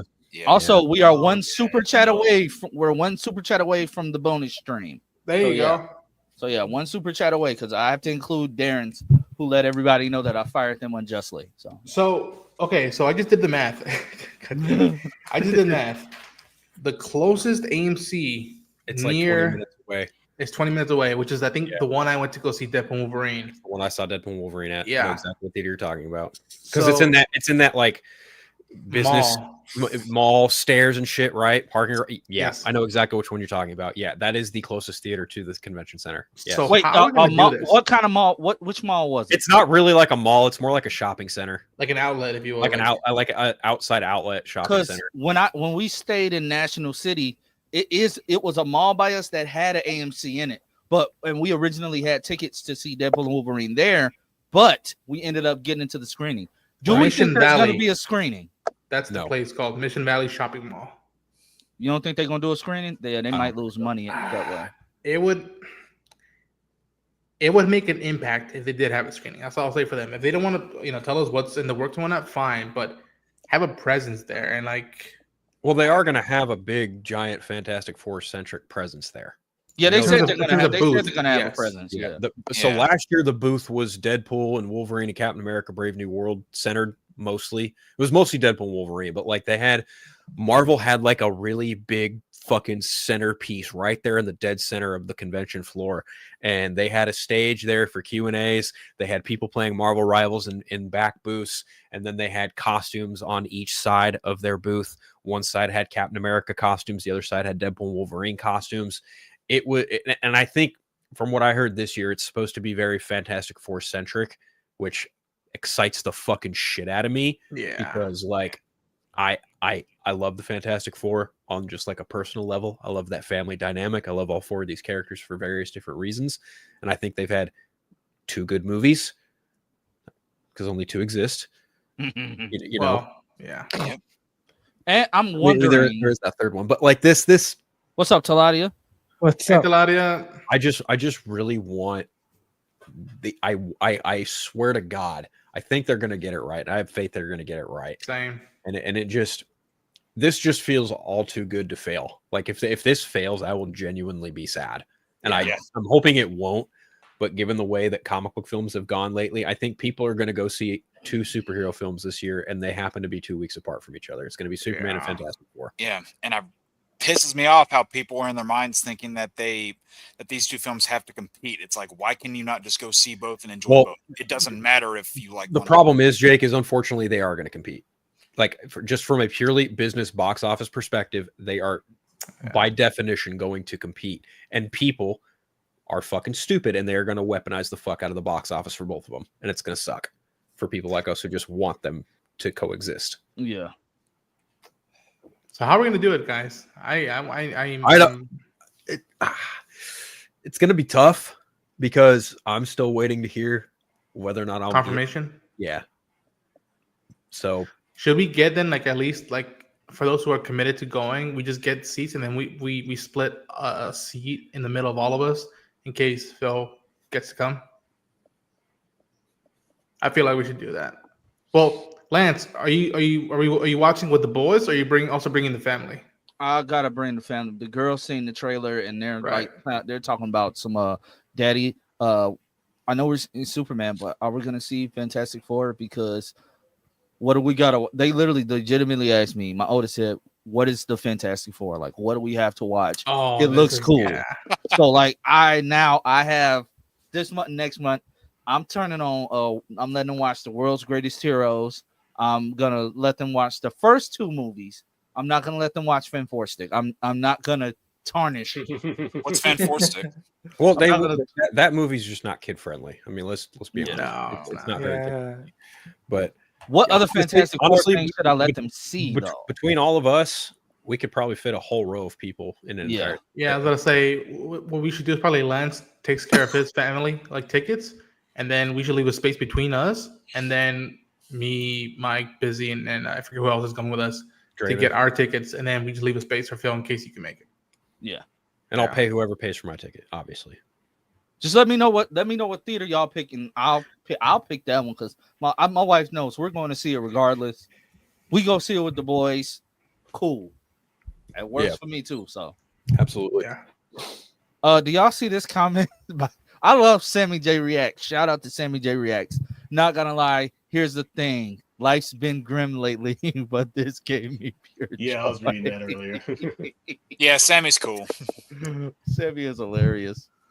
I love how he just like, even if it's a rumor, he doesn't do the Tyrone Magnus and claim it's fact. Right. He just covers it because it's news and he makes it fun. And he makes it clear that it's a rumor too. Yeah. But like Pedro looks perfect on here. Vanessa Kirby, anybody who says she couldn't pull off Sue Storm, you're an idiot. Johnny, we all know Johnny is being Johnny in this. So them statements were taken out of context per usual. The NBA promo that they did, that screamed Johnny Storm. How impatient he was being, how impulsive The elevator, he was being, and the elevator, and then Ben's just enjoying life. Like, I think about Masparaka's Ben Grimm is going to be my favorite out of these 4. Honestly, what if they change his voice in post though, like to give him the gruffiness? Nah, they won't do that. I think he sounds exactly like he does in the trailer, and it's going to be perfect. Yeah, It's gonna be it's perfect the way it is. fantastic. It's gonna be freaking fantastic. It's Yeah, gonna be fucking fantastic. Is what it's gonna be. I can't wait. I can't man. wait for them to like see another hero's gonna be like, why are you guys wearing pajamas? I can't wait to see Johnny Storm. I legitimately can't wait to see Joseph Quinn just embody the shit out of Johnny Storm. Bro, I love the way his Human Torch looks like the Jack Kirby drawing. Yep. Yeah. They made it so different. I'm gonna keep saying that. Chris Evans, like his design looked completely like unique to him. Michael B. Jordan looked like casting a black person to like get Catch engulfed himself in on flames. fire. Yeah. It looked weird because all you saw was his eyes and mouth. Yeah. And it was just a black shadow. So.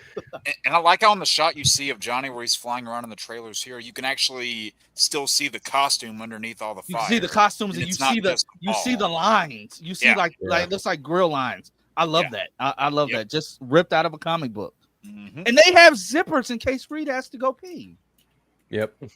Yeah, they actually look functional. Like you can actually wear this instead of like some painted on jumpsuit or whatever. Can I tell you how many of these celebrities that play these comic characters complain that it's good, except for when you have to go to the bathroom. It's pretty bad then. Christian Bale comes to mind immediately. Hugh Jackman, yeah, him too. The 90s 90s cartoon. Okay. Yeah, there's a really good animated show there's a really good animated Fantastic Four show that unfortunately got just completely shafted in terms of like episode release. It started in like 2006. The World's Greatest Heroes. World's Greatest Heroes. Yeah, yeah. I think so. I love it. I love that show, and it's on Disney Plus. I love that show. World's Greatest Heroes. Yep, that's the one. Yeah, had like 4 seasons, I think. Yep. No, it had 1 season, 26 episodes. Like I said, it had a really funky release schedule from 2006 to 2010. They released episodes intermittently throughout that time frame, and it was just a clusterfuck all the way throughout. 1 season, it took 4 years. Fuck. Yeah, exactly. Yep. Yes, they handled that show terribly, poorly. And I hate to say that, but that show was so good. It was really good. So good. That's the case with a number of ones around that time that had really good potential, but got fucked around with. Spectacular, Wolverine and the X-Men, Earth's Mightiest Heroes. It was a bunch of them. Yeah. Yep. But before we move on to this tier ranking, I want to briefly just talk about is anybody a Dexter fan? No. I'm gonna bounce though because I'm gonna continue my break. It was nice catching up with you fellas. See you, Phil. Take care, Phil. Bye. See you, Phil. Well, for Dexter, I'm really excited for this new show. Now I'm the only white guy left. Having Peter Dinklage collecting like serial killers like he's Nick Fury and these are the Avengers, and having Dexter getting back to what Dexter is supposed to do and killing pedophiles and rapists, I don't know why they're acting like he's doing a bad thing. He's taking bad people off the street. That's the fucked up world we lived in, Lance. That's just how it is. And I used to really dig the original Dexter series. I'm gonna have to go back and rewatch it, but I remember really digging it when I first saw it. But yeah, the trailer looks great for that. Gen V, hey, trailer for that looked dope too. Like it looks like they're taking a completely different approach to this season. The main character is learning how to use her abilities to fight. I'm super excited for that. I'm pretty sure when Taj and them gets back next week, we're gonna talk more about that. I set up the thumbnail and all of that stuff before they were fired. So I saw the trailer last night on Eric's stream, and so I'll be honest, I had no context because what are the boys on now? Like they're going to be on their 5th season. Yeah. I haven't even finished the 3rd season, or I also have not seen Gen V season 1, so I have no idea. Bro, Gen V is better than the boys. I just stopped watching the boys. Gen V is better than the boys, honestly. If I'm being completely honest, it's better than the boys. Like, also, Lance, I'm gonna send you a thumbnail because if you want to break this up into VODs like you did with the MCU one, I'm gonna send you the picture that I used for this tier list, and then you can just put that picture on and then do like ranking or put whatever text over it that you want. Okay. So yeah, there's that. If you wanted to just use that and then put whatever text on it you want. Okay. So we have a tier ranking for live action DC TV shows. We're gonna. Oh yeah, I'm we're sorry gonna make that. a series about this. So I'm sorry that some of those are on there twice. Like I said, the whole thing was kind of fucked around when I tried saving it. Some of them copied. Oh man, that's fine. That's fine. That's fine. I appreciate you for doing this. Yeah, no Okay. problem. So what I'm gonna do is I'm gonna make this a separate window for me, like I did the last time, and of course it's gonna do that. Yeah. And because I had a feeling that there were going to be a number of these that people haven't seen, that's why I threw that category down there at the bottom. Hey, works for me. Let me also check the live chat real quick. So far, still one super chat away from the bonus stream. So, guys, if you want the bonus stream, I'm trying to do more content for you guys. I'm probably gonna do it anyway, but you know, I gotta push the super chat feature because I don't want them to take it away. So, yeah, Ronan, you can go ahead and send me that 500 that you said you're gonna send me. The fuck? Yeah, he just turned around immediately. Hey, he's the one that said it. But Titans, where are we gonna put Titans? Let's just go down the line like we did for the last one. So you, then me, then Omega. Yeah. Okay. Well, Titans, me and Titans have a love-hate relationship. Oh, I'm gonna just say I'm gonna put Titans in D because it only had one really good season, and that was the final season. The season with Red Hood started off good, and then it turned to shit. So I'm gonna put it in. I'm gonna say D. Titans is weird for me because, you know, like in seasons 1 and 2, it actually felt like a Titan show. You know, like Dick was the lead for season 1, but with the way they were telling the story, it made sense.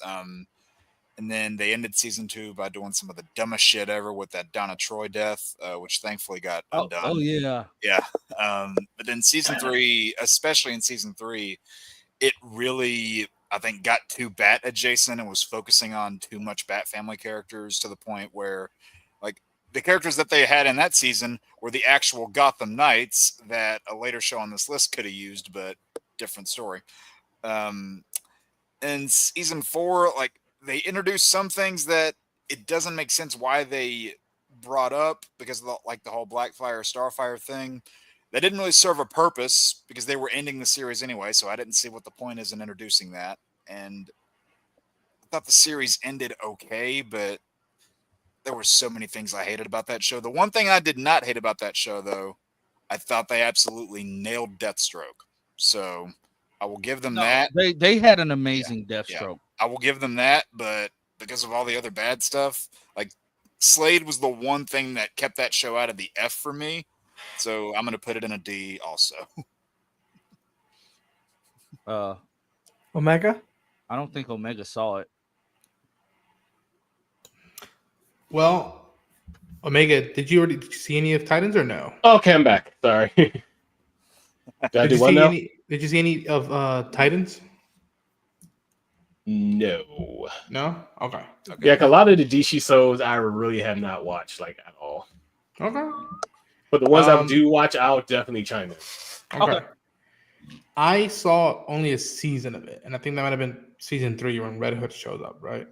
Yeah. Yeah. Yeah. I missed season 1 where the fuck Batman, and then I missed I think season 2 when Dick got his new identity from Cholos. Finally, yeah. That Don't remind me of that. It took a damn long time to get it, but yeah. I think I'd really go. got it from Cholos.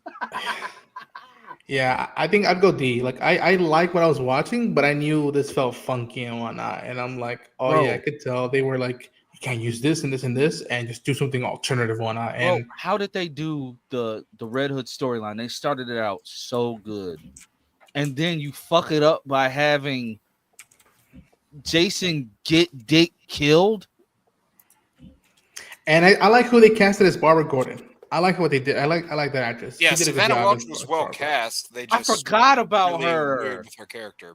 And I'll say this too, just quickly: Bruce Wayne absolutely fucking sucked in this Yeah. show. Old ass. Great dude. actor, but yeah, Great actor. I do like Ian Glenn, but man, he was bad. Old ass Bruce.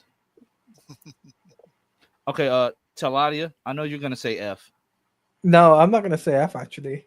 Oh, I'm actually gonna say D, to be honest with you. Because okay. yeah. Okay. There was a lot of things I liked about it, and there's also some things I didn't like about it. The cast were fantastic. I felt like you had people like from Game of Thrones. You had the person Dick Grayson, who is actually was in the Pirates of the Caribbean film, if you do Yep. not know. Yep. And also on top of that, you also had Raven's portrayal of Raven was really well done. Like I agree. TV budget, Yeah. as a TV budget, this was really well done.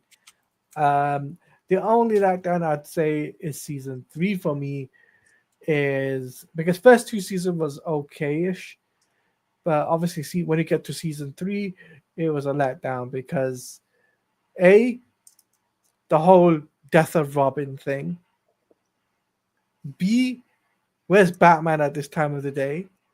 Like, where is Bruce Wayne mourning Jason Todd? All of that. There's none of that, right? And C, we didn't get to see Superman at all, and they kind of hinted at We Superman. saw his boots. We saw his boots, yeah. Yeah. So those are like the negative I had to say. So I give it a D. I thought Okay. Connor was a well done character in that, but Yeah, but Superman. The T is Superman, and then they're like, "Oh no, you're not going to see him." and your person What they playing- tried to do with Connor at the end, turning him into Lex, because they could not use Lex for a long because they could only use Lex for like an episode. And Yeah, Titus Welliver did an amazing job. And didn't they kill him in that episode? Yeah, he ended up getting Yeah. killed, which is so un-Lex like. Yeah, and just small thing too. I don't know what the hell they were trying to do with Scarecrow, but it absolutely fell on its face. Oh, he's a pothead. Yeah, it just that whole thing too, where it's changed of instead of inducing fear, his toxin like takes fear away. That's an interesting concept, but that completely just took a lot of intrigue out of Scarecrow's character. So you were missing all of the cool visuals from things like Batman Begins or the Arkham games. You didn't have any of that, and he just felt like a very bland character. Anyway, but yeah, we were all pretty much in agreement on that one. Okay. Next up is Constantine. Now, I'm being completely honest. I did not watch the Constantine show yet. I didn't really get hip to Matt Ryan as Constantine until he got on Arrow, because I'm like, okay, they axed this show, so I'm not gonna waste my time. Fair enough. So I didn't really get hip to him until Arrow, and then I did my research to see what storyline that they were finishing. But from what I heard that it was a pretty good show, but that's all I really have to say for Constantine. So for me with Constantine, I liked the character more than I did the show. Like, I think Matt Ryan is absolutely phenomenal in the role. The stories that they were telling, I mean, granted, this was only one season. It was 13 episodes. And I don't know. The stories themselves, they weren't actively bad, I don't think. But looking at the stories they were telling, I think it makes sense why it wasn't picked up. But a lot of people were that did watch it were really captivated by Matt Ryan's portrayal, which is why he was, picked up and brought on later.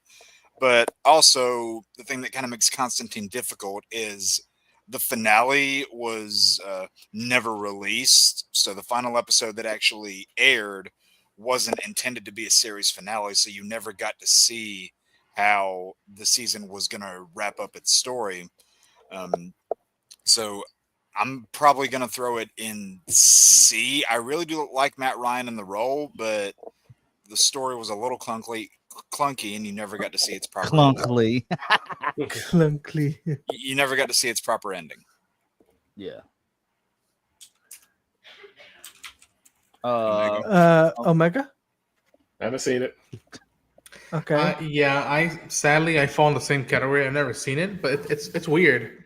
I've never seen the show, but I've seen almost all his direct to home movies starring Matt Ryan, even Justice League Dark and City of Demons, and I've seen the bits of him in Legends Tomorrow. So I'm like, I gotta get to that fucking show already because I've seen everything else, and I like him as Constantine. So Am I the only one here that's watched the show?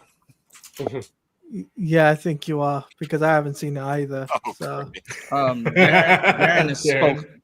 Darren has spoken. So am I gonna have like sole reign on the rating? Yep. yeah, pretty Yeah. much. Yeah, I threw it in C. Okay. C works for me. Okay. C for Constantine.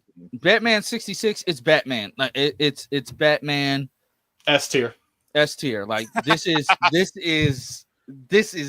Adam West. I'm like, It's come campy. It's goofy as hell. The special effects are stupid. You can see the strings in half the time, but god damn it, I love it. This is the OG. Some days you just can't get rid of a bomb. Get rid of a bomb. on. Adam West. I watched so many reruns of this. Like, you know, whenever I would come home after school, this show was always on reruns on the Family Channel. So me and my buddies would just get together and we just ate up all the campy, goofy, you know, cheesy stuff. And, you know, like we were kids, we didn't know any better. And then, you know, like when we got older and more edgy, that's when our tastes, you know, we strive for a little bit more darker stuff. But, you know, even now, you know, like as somebody who's like about to be 30, I can still go back and watch this show and be like, hey, you know what? This was fun. Yeah. Not Omega. Ronan. I had a blast with this show. I would go A. You know, what's weird, I think the first thing I saw of it was the Batman movie, the 60s movie, and then I saw Okay. the show. Okay. But yeah, I if I catch it, I'll happily like start watching it, and then usually I always try catching the Green Hornet crossover. Like I always pretend there like, you go. oh shit, that was a big deal for a lot of nerds back in the 60s. Oh, yeah. And the early seasons of this show were actually kind of dark, and like people got killed, Batman and Robin got shot. It was actually kind of mature. Yeah, and Julie Newmar as Newmar, yeah. Yvonne Yeah. Craig as Yvonne Craig. Batgirl. A lot of men's first DC crushes. And also that car still like, Oh yeah. I would put it as something I if I had the money, if I had as I call it, fuck you money, where I can spend and buy cool stuff, that'd be a car I would own. It's a lot of you. I haven't seen the show, but I did see the movie, so I can't really add much to it. So, okay, so Lance, what did you give it? I said S tier. Like Adam West, rest in peace. You were a lot of people's first Batman, and you made to give them the animated comedy movies, like the animated cartoons. Goated. Yeah, I'll give it S tier also. So S tier wins by default. Before we get off of that, apparently Adam West got off a lot on set because apparently there was women literally lined up outside his trailer. Who? To get banged up by like that. Like I'm not even trying to be funny. Like apparently that was like the story going on back then. Who? Adam's trailer? Yeah, Adam West. Apparently he was wow. a sex fiend. It was like him and somebody else I can't remember. Like the two of them was just straight sex fiends. I'm not even trying to be funny. I wouldn't be. I honestly, I would not be surprised. It'd be funny if Caesar was the other one. There's a crazy story I heard about Cesar Romero. It was being Caesar at a party and someone throwing orange slices at him and whatnot. I remember hearing that story. Wow. So this is the thing that I was recount to people. Whenever about 8 years ago now, I was at a doctor's office getting a procedure done, and the name of the person that's running my fucking procedure, I'm not kidding, their name is Cesar Romero. And I looked at I looked at my buddy that was there with me. I said, "Don't you remember what happened the last time Joker was in a hospital?" No, it was him and Burt Ward. Okay, yeah, that So makes Batman sense. and Robin. Okay. Yeah, it was the two of them. Hold on, I will put the link in. All right. Yeah. So anyway, on to the Okay. next. So Black Lightning. God, y'all know how I feel about this show, but season 4. Oh, wait, on that, I gotta go. My D&D game's about to start. I'm actually a little bit late. Catch y'all later. All right. Take care, Omega. Okay. See ya. Hot stuff. And we're running low on the numbers tonight. Yeah, Yeah. but it's okay. We had fun. The people who matter were here. Right. Yeah, the true people. Yeah. Okay, so who's turning? Yes, Omega hot stuff. And Maddie, I will agree. It will have to go in B for me because season 4 let me down. That's all I'll say. Everybody knows how I feel. But season 4 Yeah. let me down. So So I'll say B. it took me a little bit to get into the show. I admit. I thought season 1 I thought was solid. Season 2 I thought I didn't like as much as season 1, but I still really did like Black Lightning as a character. And then it really picked up for me in season 3. That's by far my favorite season. I think one of the better, Arrowverse era seasons because, they were doing all that stuff with the Outsiders. I thought Gravedigger was an awesome villain. Yes. Yeah. Yeah. Wayne Brady. Yeah. Wayne Brady playing a big bad like that. Yeah. I was blown away. Yeah. I was blown away. And, like you, I think it peaked at season 3 because that final season, it's been well documented that there were issues behind the scenes with Cress Williams and a bunch of other characters involved, or actors, sorry. But that final season really, really took a dip, and I'll probably put it in B as well. But it's got one solid season, one mediocre season, one really good season, and one bad one. So it's like it hits every category as far as quality goes. Ronan? Sadly, I haven't seen it. Okay. Yeah, I would have to agree with Jake on this one because I've seen bits here and there for each season. I've only watched one episode per season, to be honest with you.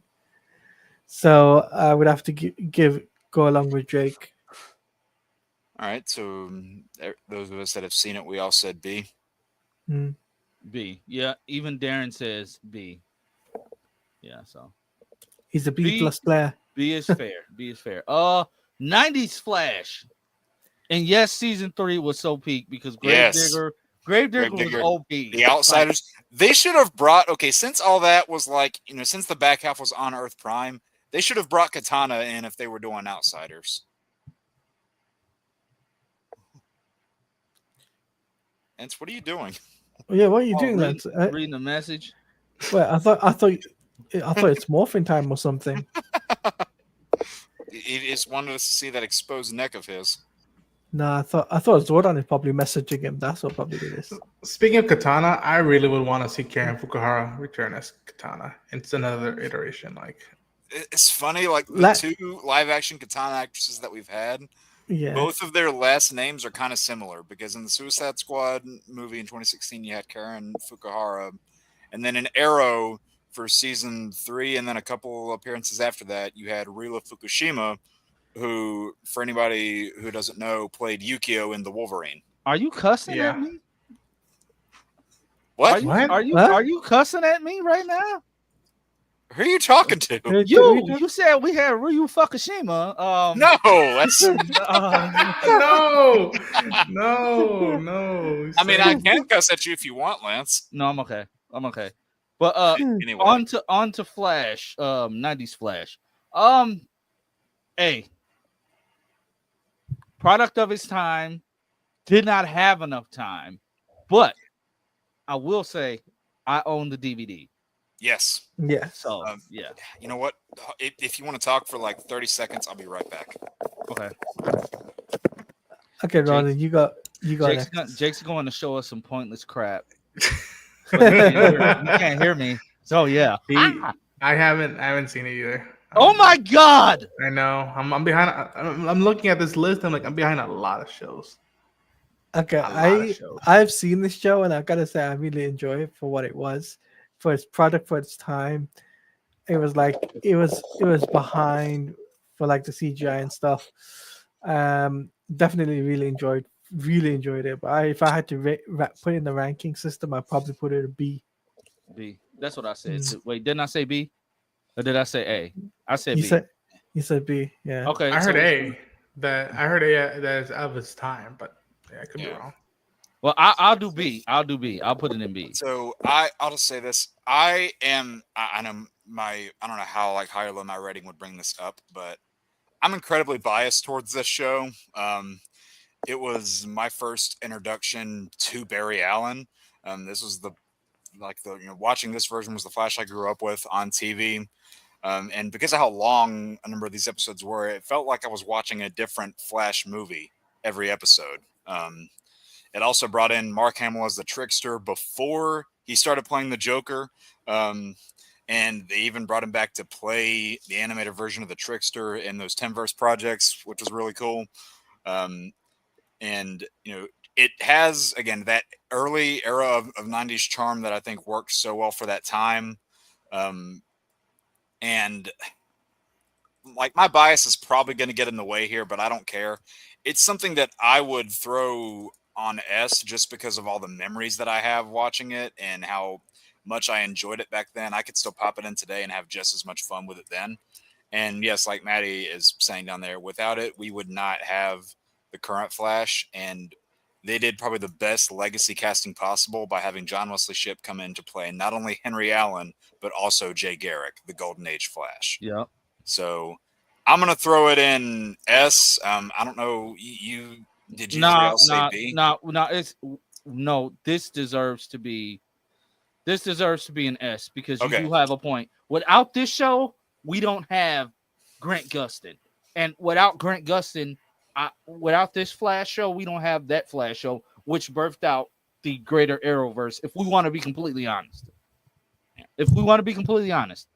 Arrow was good, but Arrow was a great show, but without Flash turned it introducing the into Flash, yeah. it turned it into what it was. Yeah, it turned it into a universe. So without John Wesley Shipp, we don't have none of that.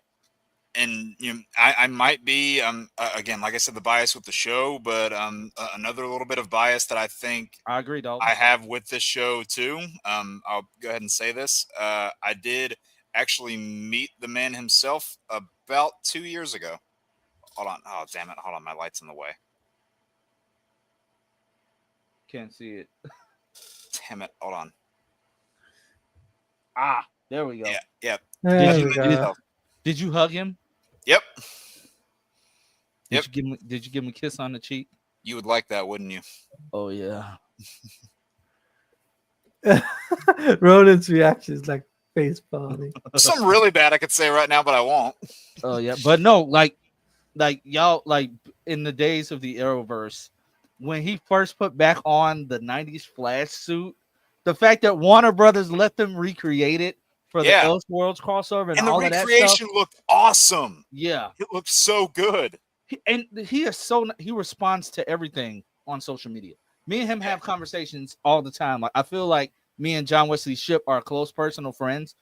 That's not my delusion of grandeur or anything. Like, yeah, but that's what happens with some of these people that you meet. I feel that same connection with a number of them too. I feel that same connection with Javicia, but she had to go get engaged, so I'm not gonna write her anymore. I'm very upset, but hey. Oh well, you can goon over Javicia later in the list. I put a spot in for that. Okay, but next up is Sweet Tooth. I never seen it. No, neither have I. So. Neither have I. Sorry, Sweet Tooth. Neither have I. It's put in the haven't seen place. So yeah, haven't seen.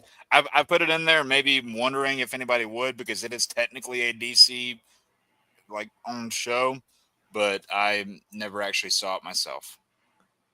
So we're gonna put it in never seen it. Yeah. Yeah. Okay, Peacemaker. I know everybody's biased towards this show, but I'm gonna put Peacemaker. I loved every single episode of Peacemaker.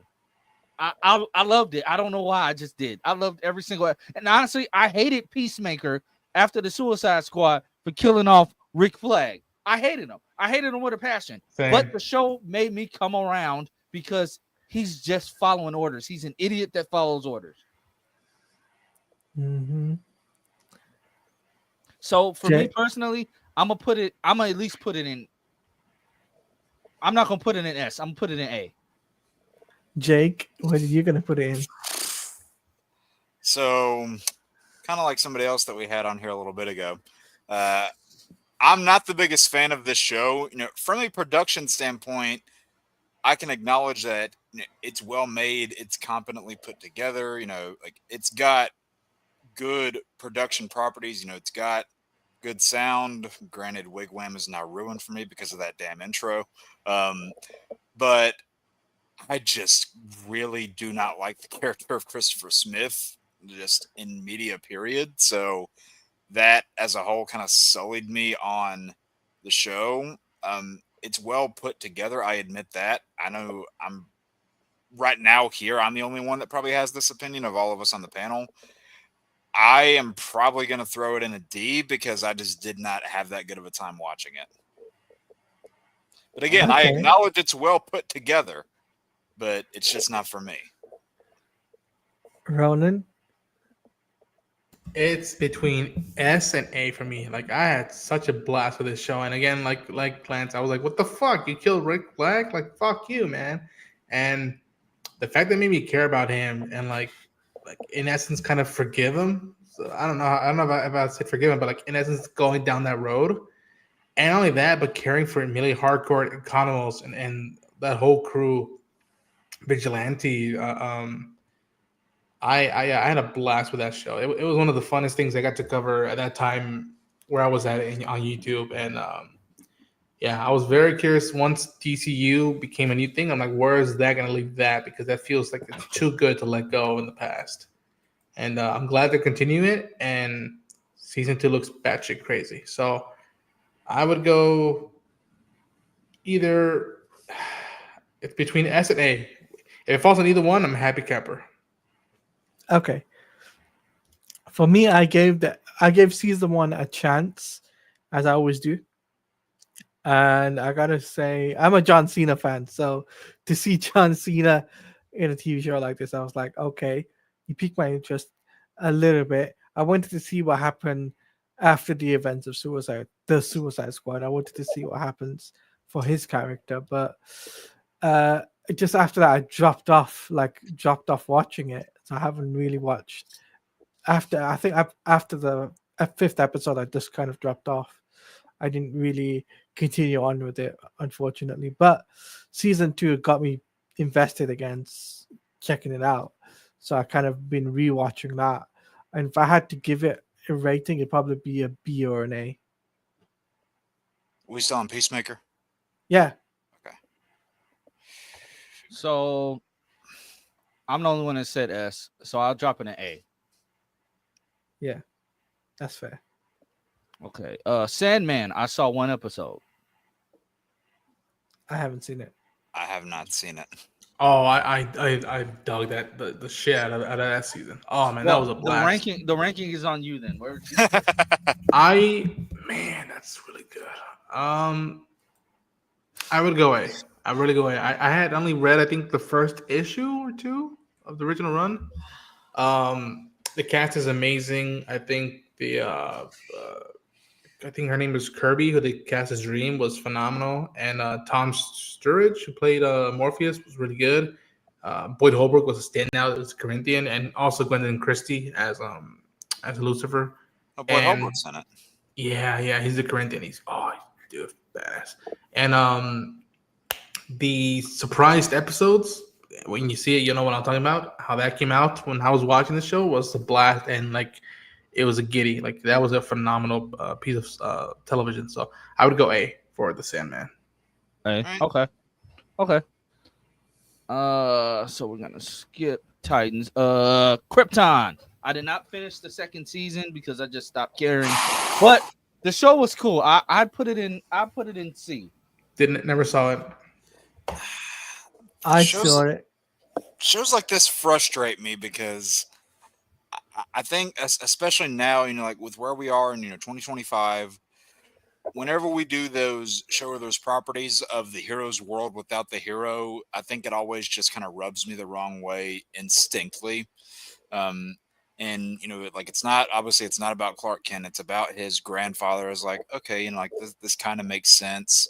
Then they give us people like Adam Strange and Brainiac, their own versions of Lobo, Doomsday, Zod. I was like, there's some meat on this bone. I can see like potential for, but ultimately it was one of those shows where it's like, Oh, he's still dropping posters. He's still dropping posters. Who? Holy crap. Hold oh, on. Gun. Hold Jim? on. Share it. I want to see. Hold on. Because first official look, like I just saw it. Yeah. first good look at Metamorpho. Oh my god. You sharing it? I'm about to pull it up now. I'm making this screen bigger. Okay. Hold on. Oh, We'll be right back to the tier list. holy shit! That's a good poster. Oh my god. I'm gonna need this framed Anthony because oh fucking my god. Kerrigan. Is it just me, or does he a little bit like with that pose and everything? For some reason, it made me think of Anti-Monitor with all the makeup. Yeah. Wow. I like it. I like Isabella it. Isabella Merced's commenting on it. Oh, we are going to be getting posters for Lois, Lex, Jimmy, and Engineer and Ultraman. Oh, definitely. Yeah, apparently we're going to get posters.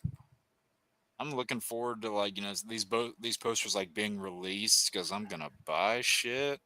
Oh, I'm about to bust. Anyway.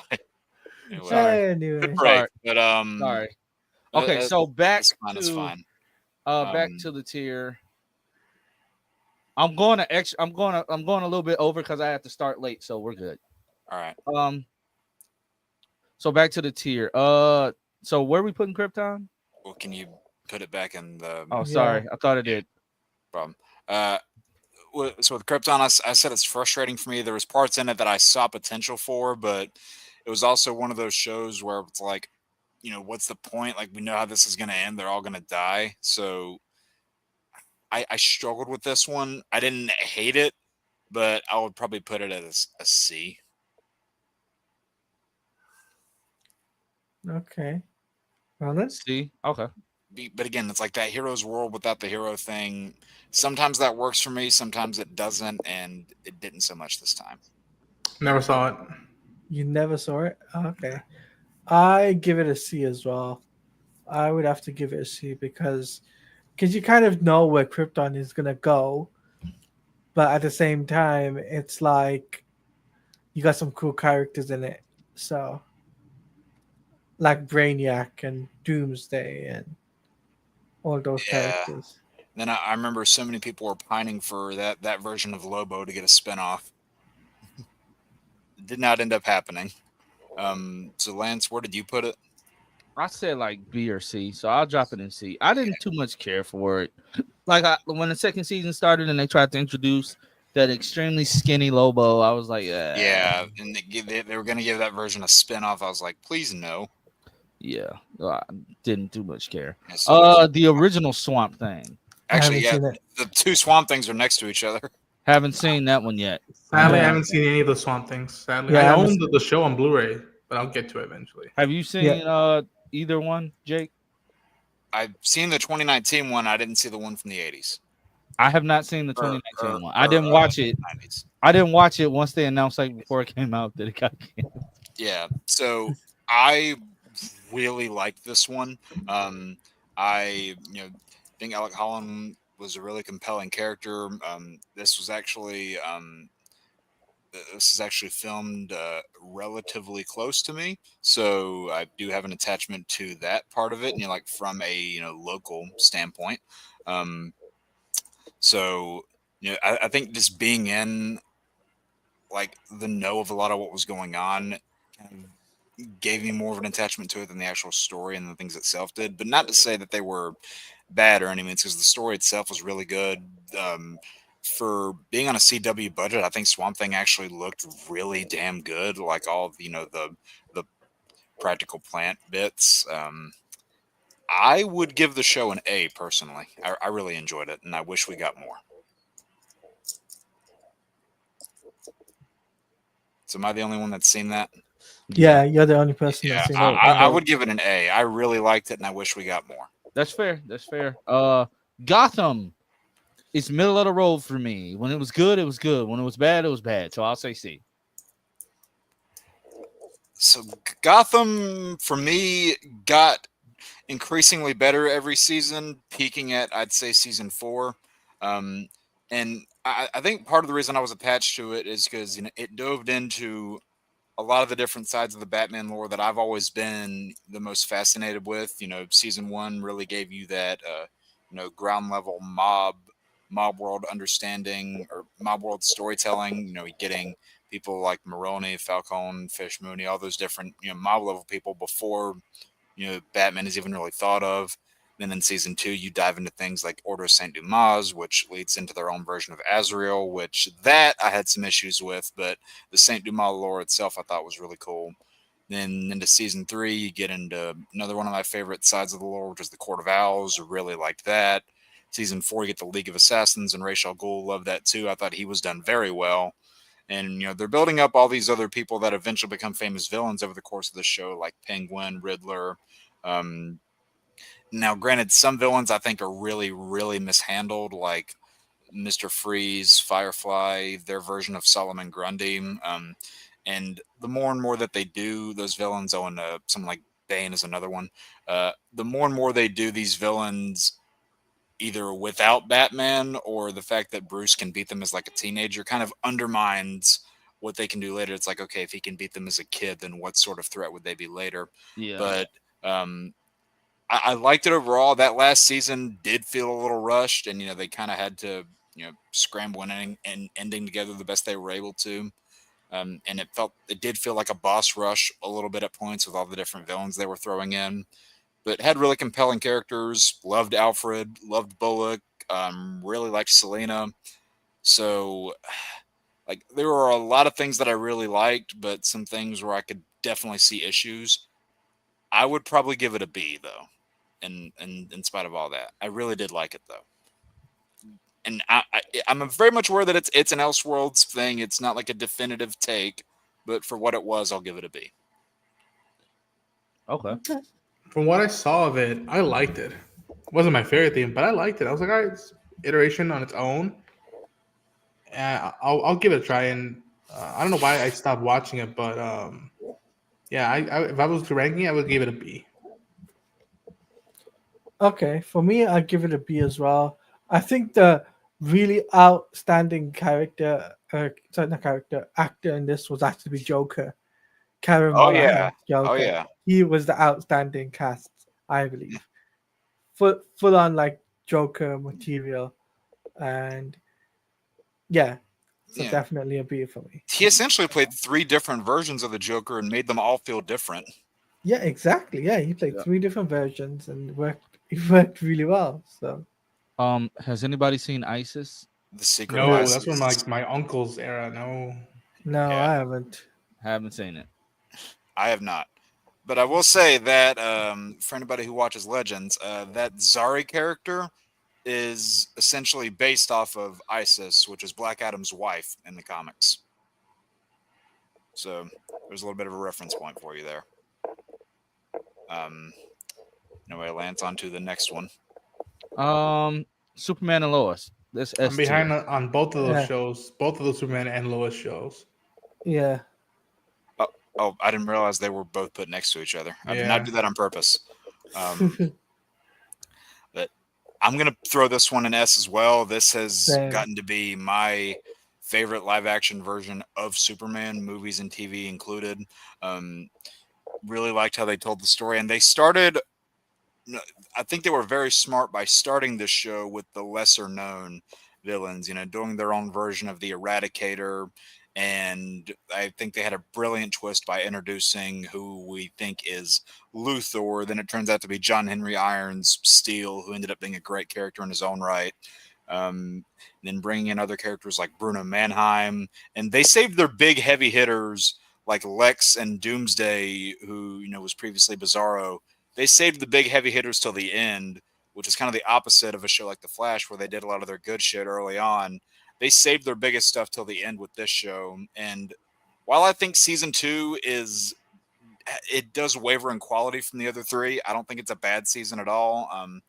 I think it's got plenty of great moments on its own, some of the best moments of the show, and it's just really consistent quality across all 4 seasons. It's a miracle the show even got 4 seasons, given all the circumstances. And when you really think about it, this is the first live action Superman where you've actually seen his ending. Because all the other live action Supermans, you have not seen the ending of their story. You've seen the start of all their stories, but you haven't got to see how it started to how it ended. And in 2024, you finally got to see how his story ended. So I have a lot of attachment for this show. And I even said this in a video I made a while back. This show kind of got me out of a funk that I was feeling after I had experienced 3 back-to-back family deaths. So it came out literally like a month after the third of those family deaths occurred. So came out at definitely the right time in my life to, give me a more positive outlook on life. It brought a smile to my face when it had been missing for quite a while. So yeah, never rambled a lot, but I'm going to give this one an S. Yeah, I don't know if Ronan is there, but if he is, if he's not there, I'll go. Um, I'll give it an S as well. I think first 2 seasons were great. Third season lacked in a lot of action, but the fourth season, boom! It was a big be all end all, and They did that on a budget cut. yeah, they did that on a budget cut, and they still did it. They did it really well. Yeah. Storytelling was really good. Like throughout the season, like the consistency of storytelling was a key factor in this for the show. And even though it was like for the CW, then HBO, it was on a HBO budget as well, mind you. I don't know if you knew this. Yep. Yeah, so it was on HBO, so it was like for HBO budget type of thing. Yeah, it's a S tier for me. Yeah, the fact that this show was able to be like concluded and round off as well as it was, given its hectic behind the scenes production, is honestly a miracle. Yeah, Ronan, what would you give it? For the Adventures of Superman and Lois. No, Superman and Lois. What would you give it? I know we put it in S, but I haven't seen it. Like sadly, I haven't seen it, but I trust y'all's like thoughts because I've. It's so weird. I was at the panel, their last panel at Comic Con. I'm like, I haven't seen all this, but I hear you guys are great. Yeah, I think so. All 3 of us gave it S's. That from what I've heard, that sounds All right. reasonable. Now on to the less good of the Lois and Superman shows. Although, man, that Lois, woo. But yeah, sadly, I heard about Dean Cain and just like, God damn it, Dino. Why? Oh. Yeah. And Terry Hatcher was another actress that they brought back into the CW shows later. Yeah. Really? Who was she? Was she playing Lois's mom or something, or whatever? No, a Daxamite. She was the queen of Daxam. Yeah, she was one of the villains in Supergirl. And Erica Durance, another Lois alumni, actually played Kara's Kryptonian mom. All right, because what's her name? Helen Slater. Gosh, Legend of Billie Jean, OG Supergirl. Helen Slater. Yeah, she plays Kara's mom in CW, right? Yeah, that plays her Earth mom, and then Erica Durance plays Alora Zor-El, her Kryptonian mom. Yeah. That's cool. Yeah. So Lance, Lois and Clark. Besides what's happened now, is it worth checking out? Because I always heard from people that was like I enjoyed it for what it was in the 90s. Yeah, I want to watch one of these days. I'll give it a solid B. It's a solid B for me. For a 90s Superman show, his parents it's evoking some of the stuff that we're seeing in Superman 2025. Parents are alive. The cliffhanger that the show ends off on, him like it ends off with Lois. She can't carry a Kryptonian baby, so a baby gets dropped off to them, and we're led to believe that this will end up being their adopted son. But the show got canceled. Whereas the Lois and the Superman show up here carried 2 Kryptonian babies. Yeah. So like the show was good. Like he had the black suit at some points in time. The effects being like the wire work and a lot of that stuff looked good. The special effects looked really good. Their Lex was a menace. Funny enough, Black Lightning, Chris Williams was a villain in this show. So Yep. yeah, What? Yep. he played like a Vandal Savage type character. What? Yeah. I can't remember the character's name. Can't remember the name, but he was definitely supposed to be an homage to Vandal Savage. Right. I know, Maddie. I know. I gotta watch a lot of this stuff right here. Yeah. Can't remember. What was his name? I'm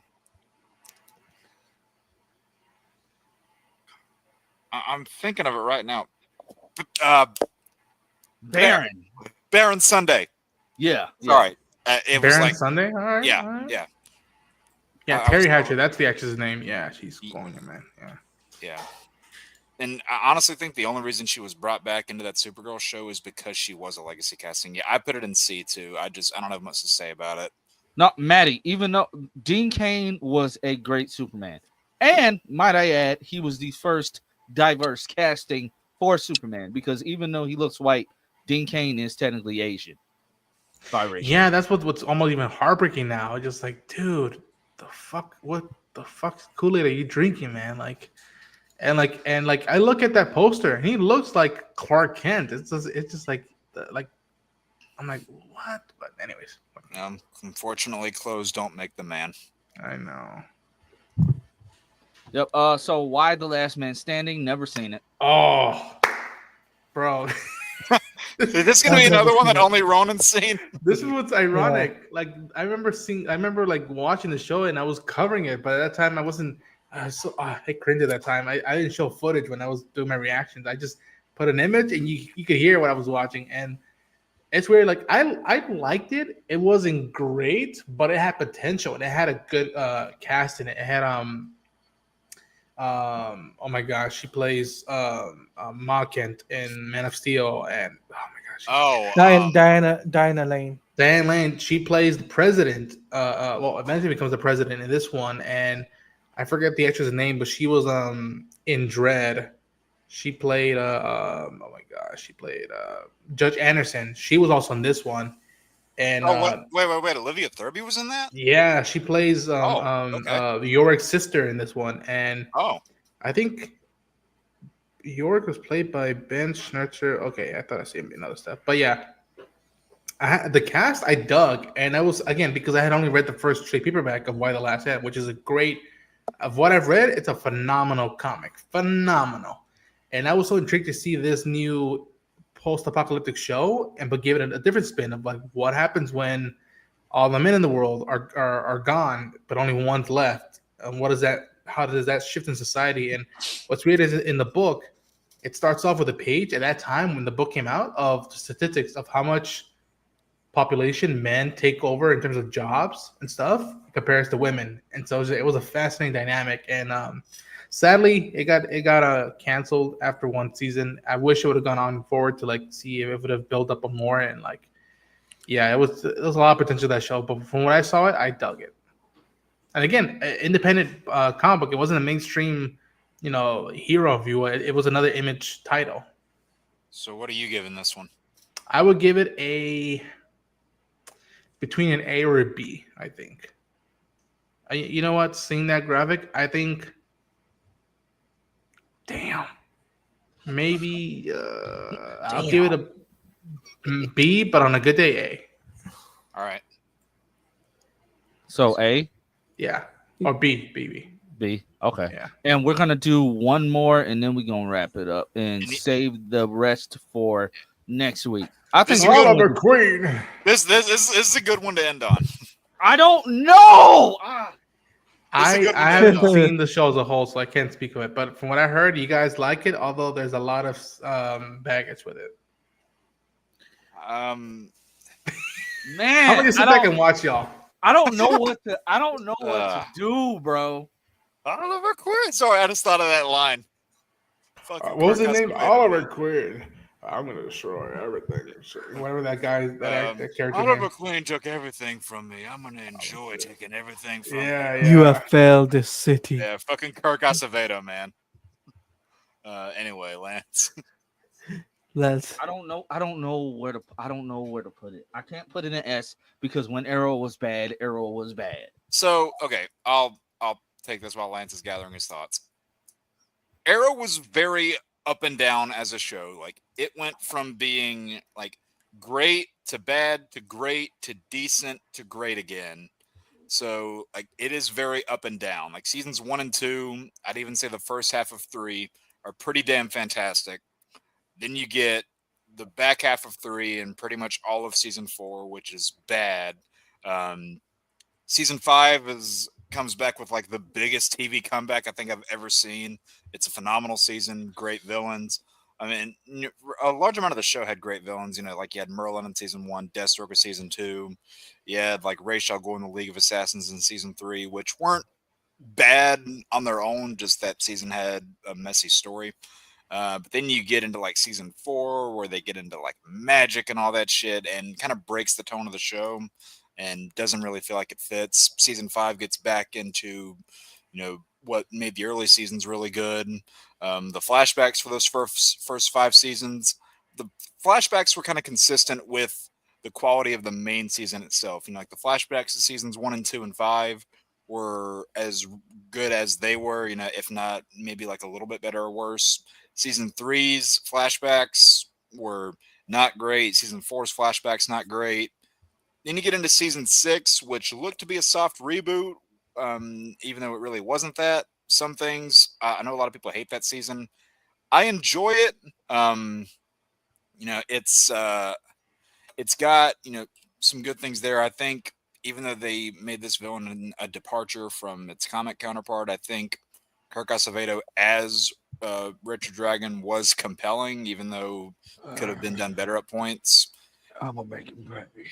You get into the later seasons, like the last 2, where they bring in the flash forwards, which I think ultimately was a mistake, because it kind of ruined bits of the ending. Yeah, but they did give you a lot of great characters, even though the show definitely got bloated at points. So while I only think there's really one season that's bad, which that keeps it out of an S, I would still put it at an A.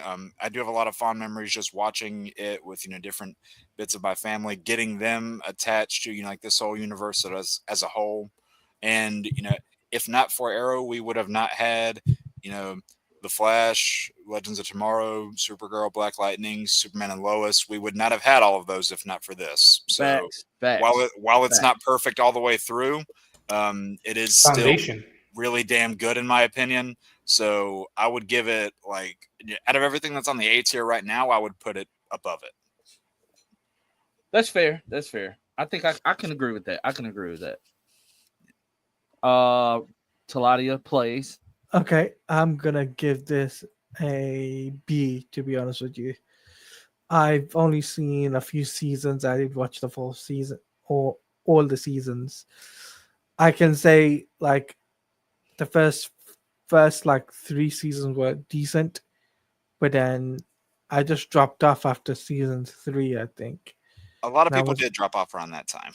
Yeah, I think it was season 3 I dropped off. Like, I used to watch one of my friends do reactions to it, and he was like, nah, after season 3, I'm done. Yeah, a lot of reaction channels today started with that show around that time. A lot of them were birthed because of that. Yep. Yeah. Shout out to Chainsaw. Yeah, and I will say, like as a actual character, is it a departure from how Oliver Queen is in the comics? Yes, 100%. This is coming from somebody whose favorite DC character is Oliver Queen, like that comic portrayal. Oliver Queen. You're gonna keep doing that, but like, was it a departure? Yes, but I thought it was a really compelling character. So it's like I'm the dragon. He's gonna pay. He's gonna pay for what he did. You want me to fight him fairly? Like fair. Remember when he got burnt? Remember when he got burnt up in prison? And he was like, I said, dog, just die. Like, stop prolonging it. Just die. I think, Just die. but I think you know what? Like the crossover episodes were good for the show. Oh yeah. Crossovers were really well. Most of them were really fun. yeah. Like there was that really bad one with Vandal Savage and the Hawks, but Yeah. We don't speak of that. nope. And I will say, like I said, I did just give the show a lot of praise. One thing that they did, well, there's a number of things, but the thing that I think did we pissed say me B off, or A? I said B. A. I said A. A, and then we'll put it in for what it. Yeah. Yeah. That's The thing fair. that pissed me off most, and I pray James Gunn avoids this whenever he brings Green Arrow and Black Canary in, that both Arrow and actually Smallville, both of them avoided the Green Arrow Black Canary relationship. Oliver Queen in both of those shows married the blonde tech girl, which I thought was really stupid. So please don't avoid that when it comes to this new DCU, because they are, like one of my favorite couples in comic books. And even though that show gave us good versions of Black Canary, like Lance, you cannot disagree that Black Canary as a character was mishandled on Arrow more. Oh, than most once. definitely. Most definitely. Even though we got good versions, like especially that last version of Laurel in season 8, phenomenal, but it took a while to get there. Question. I have a source right now that I posed this same question, and they were like, depends on what season we're talking about. Like, I don't know how I rank Arrow. And they said that potentially the highest point the show had was when Ra's al Ghul and Oliver Queen fought on top of a snow mountain. That was pretty damn good. I'll say that. Yeah. So, and this is how I would describe it to some people. Like, so imagine if Arrow was only like seasons 1, 2, and 5. It would basically be like Daredevil, because like seasons 1, 2, and 3, like the quality 1, 2, of and that 5. show, Okay. yeah, how it's like boom, boom, boom. If you take those 3, not saying the same story, but like boom, high quality season, boom, high quality season, and then boom, high quality season. That's basically what that is. I made that comparison, but not to say that like all the other seasons are bad. And fun fact, this is a small little rabbit trail, and I've been talking about this one for a while, but in one of the seasons, season 7, for anybody who doesn't know, like back around like 2005, 6, somewhere around there, I think before The Dark Knight came out, David Goyer was working on a Green Arrow movie, Green Arrow Escape from Supermax, where it involved, Green Arrow in prison and essentially hatching an escape plan, with all of his different villains that he had put in there over the years. Well, in season 7 of Arrow, they take the Supermax concept and do their own story arc. It dumps off that old script and like, let's do this. They do their own version. It is damn good. I will say that. I have to sing praise for that part of it. So, yeah. So I think we have part 1 of our ranking. Right. I knew we were going to talk about that one for a while because yeah, that was a good one to end on. Can I also ask about Felicity having powers to help with paralysis? Is that a thing?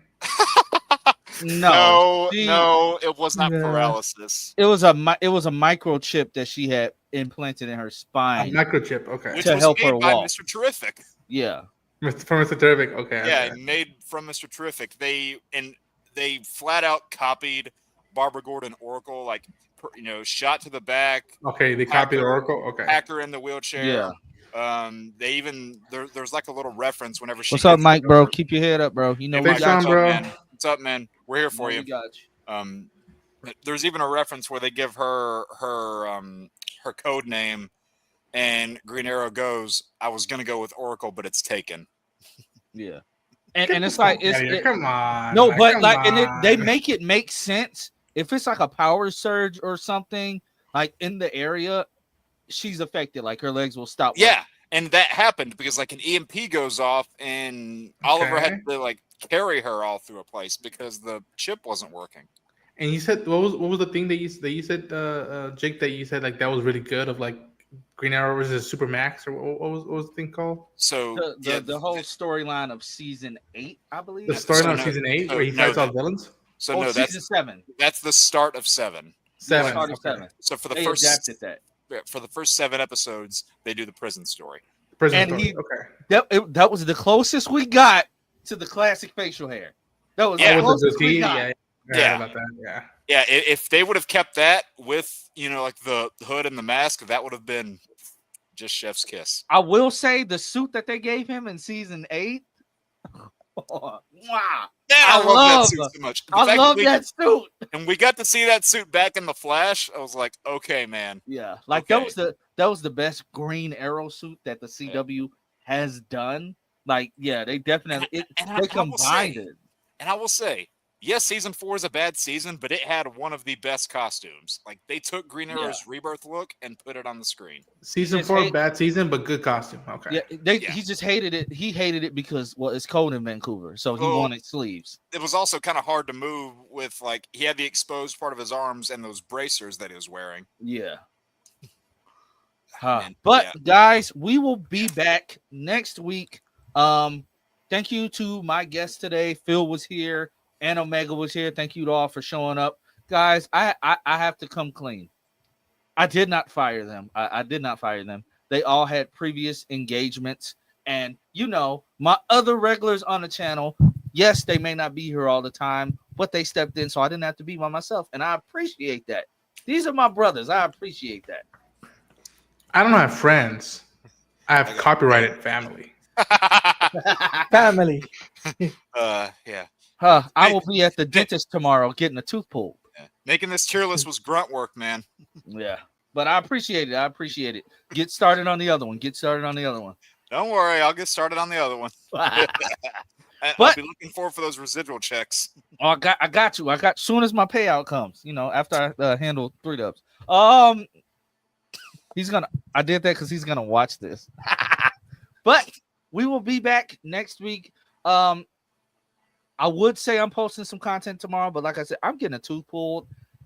I barely want to talk right now, but I hate toothaches. How about you have your wife record that and then post it? I just might record it for content, but yeah, I'm telling the dentist. They tell you get root canals, but root canals don't fix it because it kills the root, initially killing the tooth, and it still breaks later on down the line. Yep. It breaks and then it leaves the stuff like literally. They put on a bogus crown. The crown broke and cracked the tooth next to it, and now I'm feeling the effects. The tooth broke like years ago, but I'm feeling it now. So I just imagine his wife recording it, and then they pull the tooth and you just hear, God damn! I did that the Shut first. up if you want ice cream. I did that the first time though. Like I had a tooth pull last year, and they tell you brace yourself for like the pressure, but like you're numb, so I wasn't expecting to feel nothing. Yeah. But you feel the pressure, Yeah. and the pressure feels like pain. I'm like, what's the purpose of numbing it?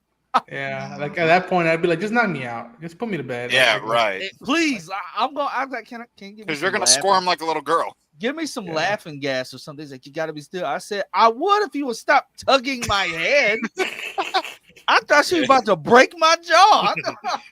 Yeah. At that point, I'd be like, just put me under. Like, let's do it. Like, I know what to expect for tomorrow. Though. Like, I'm fully prepared. Prepared. So yeah, but we'll be back next week. Council of Creators is tomorrow. Make sure you tune into that. Jake, are you doing your play along? My Lost Levels stream. Yes. Yeah. I'm drawing a blank. Quick shout out on that, by the way. This past Sunday when I did my Skyrim session number 6, we had a massive audience. We had 72 people watching that stream. Oh yeah, and yeah, that's dope. We even ended with that same number. So massive thank you to anybody that's in this panel or this stream right now who was there for that. Massive thank you for that. And then I've got the character costume rankings, the Arkham rankings, the secrets videos, the retro reviews. The next one is coming very soon, by the way. I'll put that out there. And because of the month we're in and a certain thing that turns 20 this year, I'm going to be doing a special retro review. See if you can put 2 and 2 together on that. Nice. Yeah, got some stuff coming up. So look forward to that. He really unsubscribed. That's what it is. Also, listen, to look on the bright side, Cameron Walker just I forgot. My fault. think- Thank you, Cameron. I think And that, I think you also you're the 5th super chat. So bonus stream coming up. I'll be talking to my guys about that. It'll be a Monday, but we're gonna figure out what we're gonna do. We're gonna figure out what we're gonna do. Yeah. But yes, They did tease before we go quickly. They did tease like Lex has been creating like putting brains Yeah. in like Yeah. different robotic bodies. So it's has Metallo existed before? Like, Maybe. What do you two got? Ronan, you go first. I just did season 2 review for The Last of Us with Gianni, with Omni Media, with Darren. That was pretty cool. whoa. What can I say? Let's just say I may or may not have seen the new Predator movie that should be coming out on June 6th. And Badlands? Killer of Killers. Or, The animated no, film. not Badlands. Badlands is later. Sorry. And let's just say that you've not seen the last of my coverage of that movie. It made that of an impact, and I might even do a stream talking about it. What else? I've recorded already something for an anime. That it's old. It's an older anime, but I know there's a fan base for it, so I'm wondering to see if they dig it. I'm also even thinking about dropping a video, a quick one of like, what should I do? Should I read the manga first or watch the anime first? And then if there's a response, I'll follow that response. If not, I'll just toss a coin or whatever may have you. But yeah, I wrapped Last of Us. I still might try to do one more stream talking about Andor and just close the book on that. And then when stuff starts kicking in, I'm gonna try to start doing more anime and manga related stuff for the next few weeks. And also tomorrow's the state of play for PlayStation, so I might do some coverage for it. And then on the 6th as well is Summer Game Fest. So if there's again anything Insomniac, Wolverine, Last of Us Part 3, or Intergalactic drops, I'll cover it. And I might even call the rest of everybody and be like, yo, get your asses on the mic and a camera. We're gonna talk about shit. So Hey, I'll be down for that. And then you call me, I'll be there. I'm actually taking same. off work tomorrow for that. The state of play is tomorrow. Yeah, it's tomorrow. I got so much stuff. Okay, so I'll be here all morning until like 2. I gotta leave around 1 to get to my dentist appointment. Hopefully, I know they're dropping a new Wicked. The trailer for Wicked for Good tomorrow. Yeah, I'm looking forward to that because like that was one of my favorite movies of 2024. So, and I might start hitting up Lance about planning stuff for Comic-Con because that's over a month away, and we got to get the Fantastic Four ticket situation handled, and then we got to handle what we're gonna do. Because I think we should do something cool now that we've met in person. Now, like, all right, it's been a year. Let's do something cool for that weekend. Yeah, we got a lot to do. But yes, this book does use Metallo. Yeah, I still got to say, so I've got to do my absolute reports tomorrow, and then I'm going to be talking about Injustice 3. Your what reports? Absolute report. It's a show, I call it. It's like calling about the absolute universe. Yes. Nice. Okay. Bro, I've fallen so behind on that, so I'll be tuning in. Yeah, so I'll be covering that and doing Batman, Superman. I'm a little bit behind on the issues, but we're going to be covering that anyway. And then I'll be doing the Injustice 3 rumored video, as I'm going to be talking about what potentially could they do with that game if it's true. And then obviously I'll be doing Summer Game Fest. If Ronan and Jake are going to be doing a thing, I might join them for State of Play. If they're doing a stream, then I'll ask them. But other than that, and State of what's it called? State of Play, Summer Game Fest on Friday, I'll be reacting on Twitch. Okay. Yeah. But this does definitely say like he's fought Metallo in this universe. So Carter Hall has already been a thing, or it's a Metallo. Are they doing like what they did in Supergirl, where it was multiple Metallos? It's going to be interesting. Maybe. I'm intrigued to see how James handles it. Also, Sandman season 2, they dropped a lot of for that. I don't know how that season's going to be taken off, but I'm thinking about whether I should cover it or not. So we'll see. Yeah, Cameron Thorne is like I think he's like a general or something. In that universe. Yeah, I'll be covering that next week. So Jeffrey said he thought the Summer Game Fest was Thursday. I could be wrong. I have to look at it, but yeah. Is it Thursday? Isn't it the 6th? If it's the 6th, that's a Friday. Yeah, isn't it a Friday? Yeah, isn't it a Friday? 6th, yeah. On the 6th it says June 6th to 9th. Yeah, it'd be weird if they did back-to-back things where it's PlayStation only, and then right, yeah. So got the PlayStation, and they've got the Iron Interactive for the 007 video game, which is called First Light. That I'm excited about. So And small personal achievement here. This coming Monday, June 9th, is going to be 3 years since I cut soda. Attaboy! That is a bitch and a half to do. Attaboy. Yeah. I might follow suit with you pretty Appreciate soon. it. I need State to of do that. play is It was tomorrow, hard, and but- people think that they're gonna tease bro. They state of play, and I'm just gonna say this, and we're gonna go. PlayStation has lost me. Like, I don't even have my PlayStation anymore right now because it's nothing to play for me. Like, it's sat and collected dust. Y'all know how hype I was for Sparking Zero. I have not Yeah. touched that game since 2024. I need. you haven't hit me up. Damn it, please, just a little You haven't- something. Bro, it's I didn't want to play. Like, I got bored, and honestly, over like if you check on TikTok, I got SSD drive for it. if you check on TikTok, like TikTok, everybody hates that game now. Everybody hates Mortal Kombat now. Everybody hates Tekken 8 now because What? especially Tekken. No, are you paying attention to their DLC? They're literally giving us characters from Tekken 7 for DLC. If I cared about Armor King coming back after this character has canonically died in every single game, So that's not entirely right. There have been 2 Armor Kings and there have been 2 Kings. That's been a thing. yeah, but each Armor King has died. Wait, when did Armor King 2 die? He's only been a DLC character. He does not have his own story. So he started in Tekken 5 Dark Resurrection. He got his own story in 6, and Yeah, they didn't really do anything past that, I'll admit. It's just been DLC, and now they're bringing it back again. I'm like, dog, these characters could have been base characters. Give us new stuff. Bringing back Heihachi, and we thought he was dead. Okay, He should have stayed dead.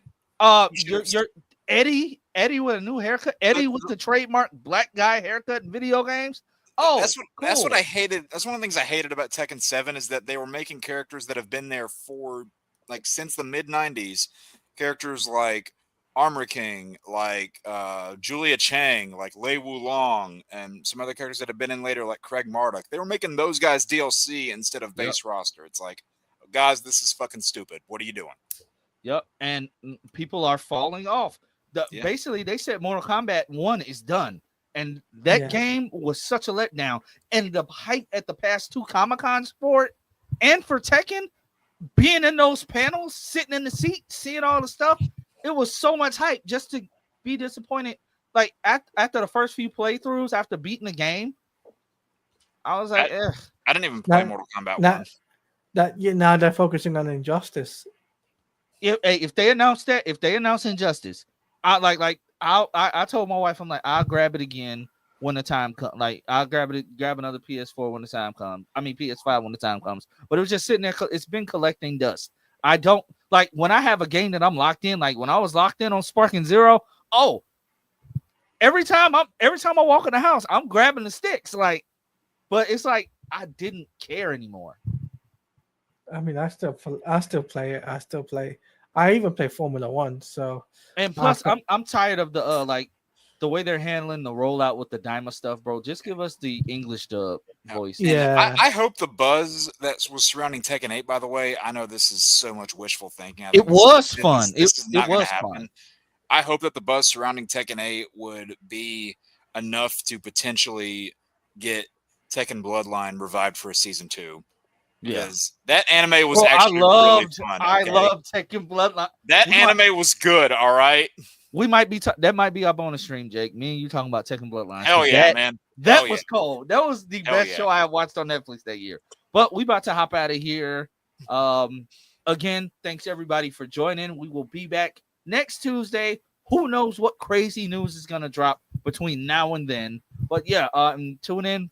Everybody doing the state of play things tomorrow. Let's keep our fingers crossed that we get something good because state of play has been Wolverine, like the past. please. Wolverine, Spider-Man 3, Ghost of Yote, Ghost of Yote, yeah. Ghost of Yote. Give me Intergalactic. Give us something good because I don't want to be let down. Right. Yeah. But yeah, I will catch everybody later. Peace.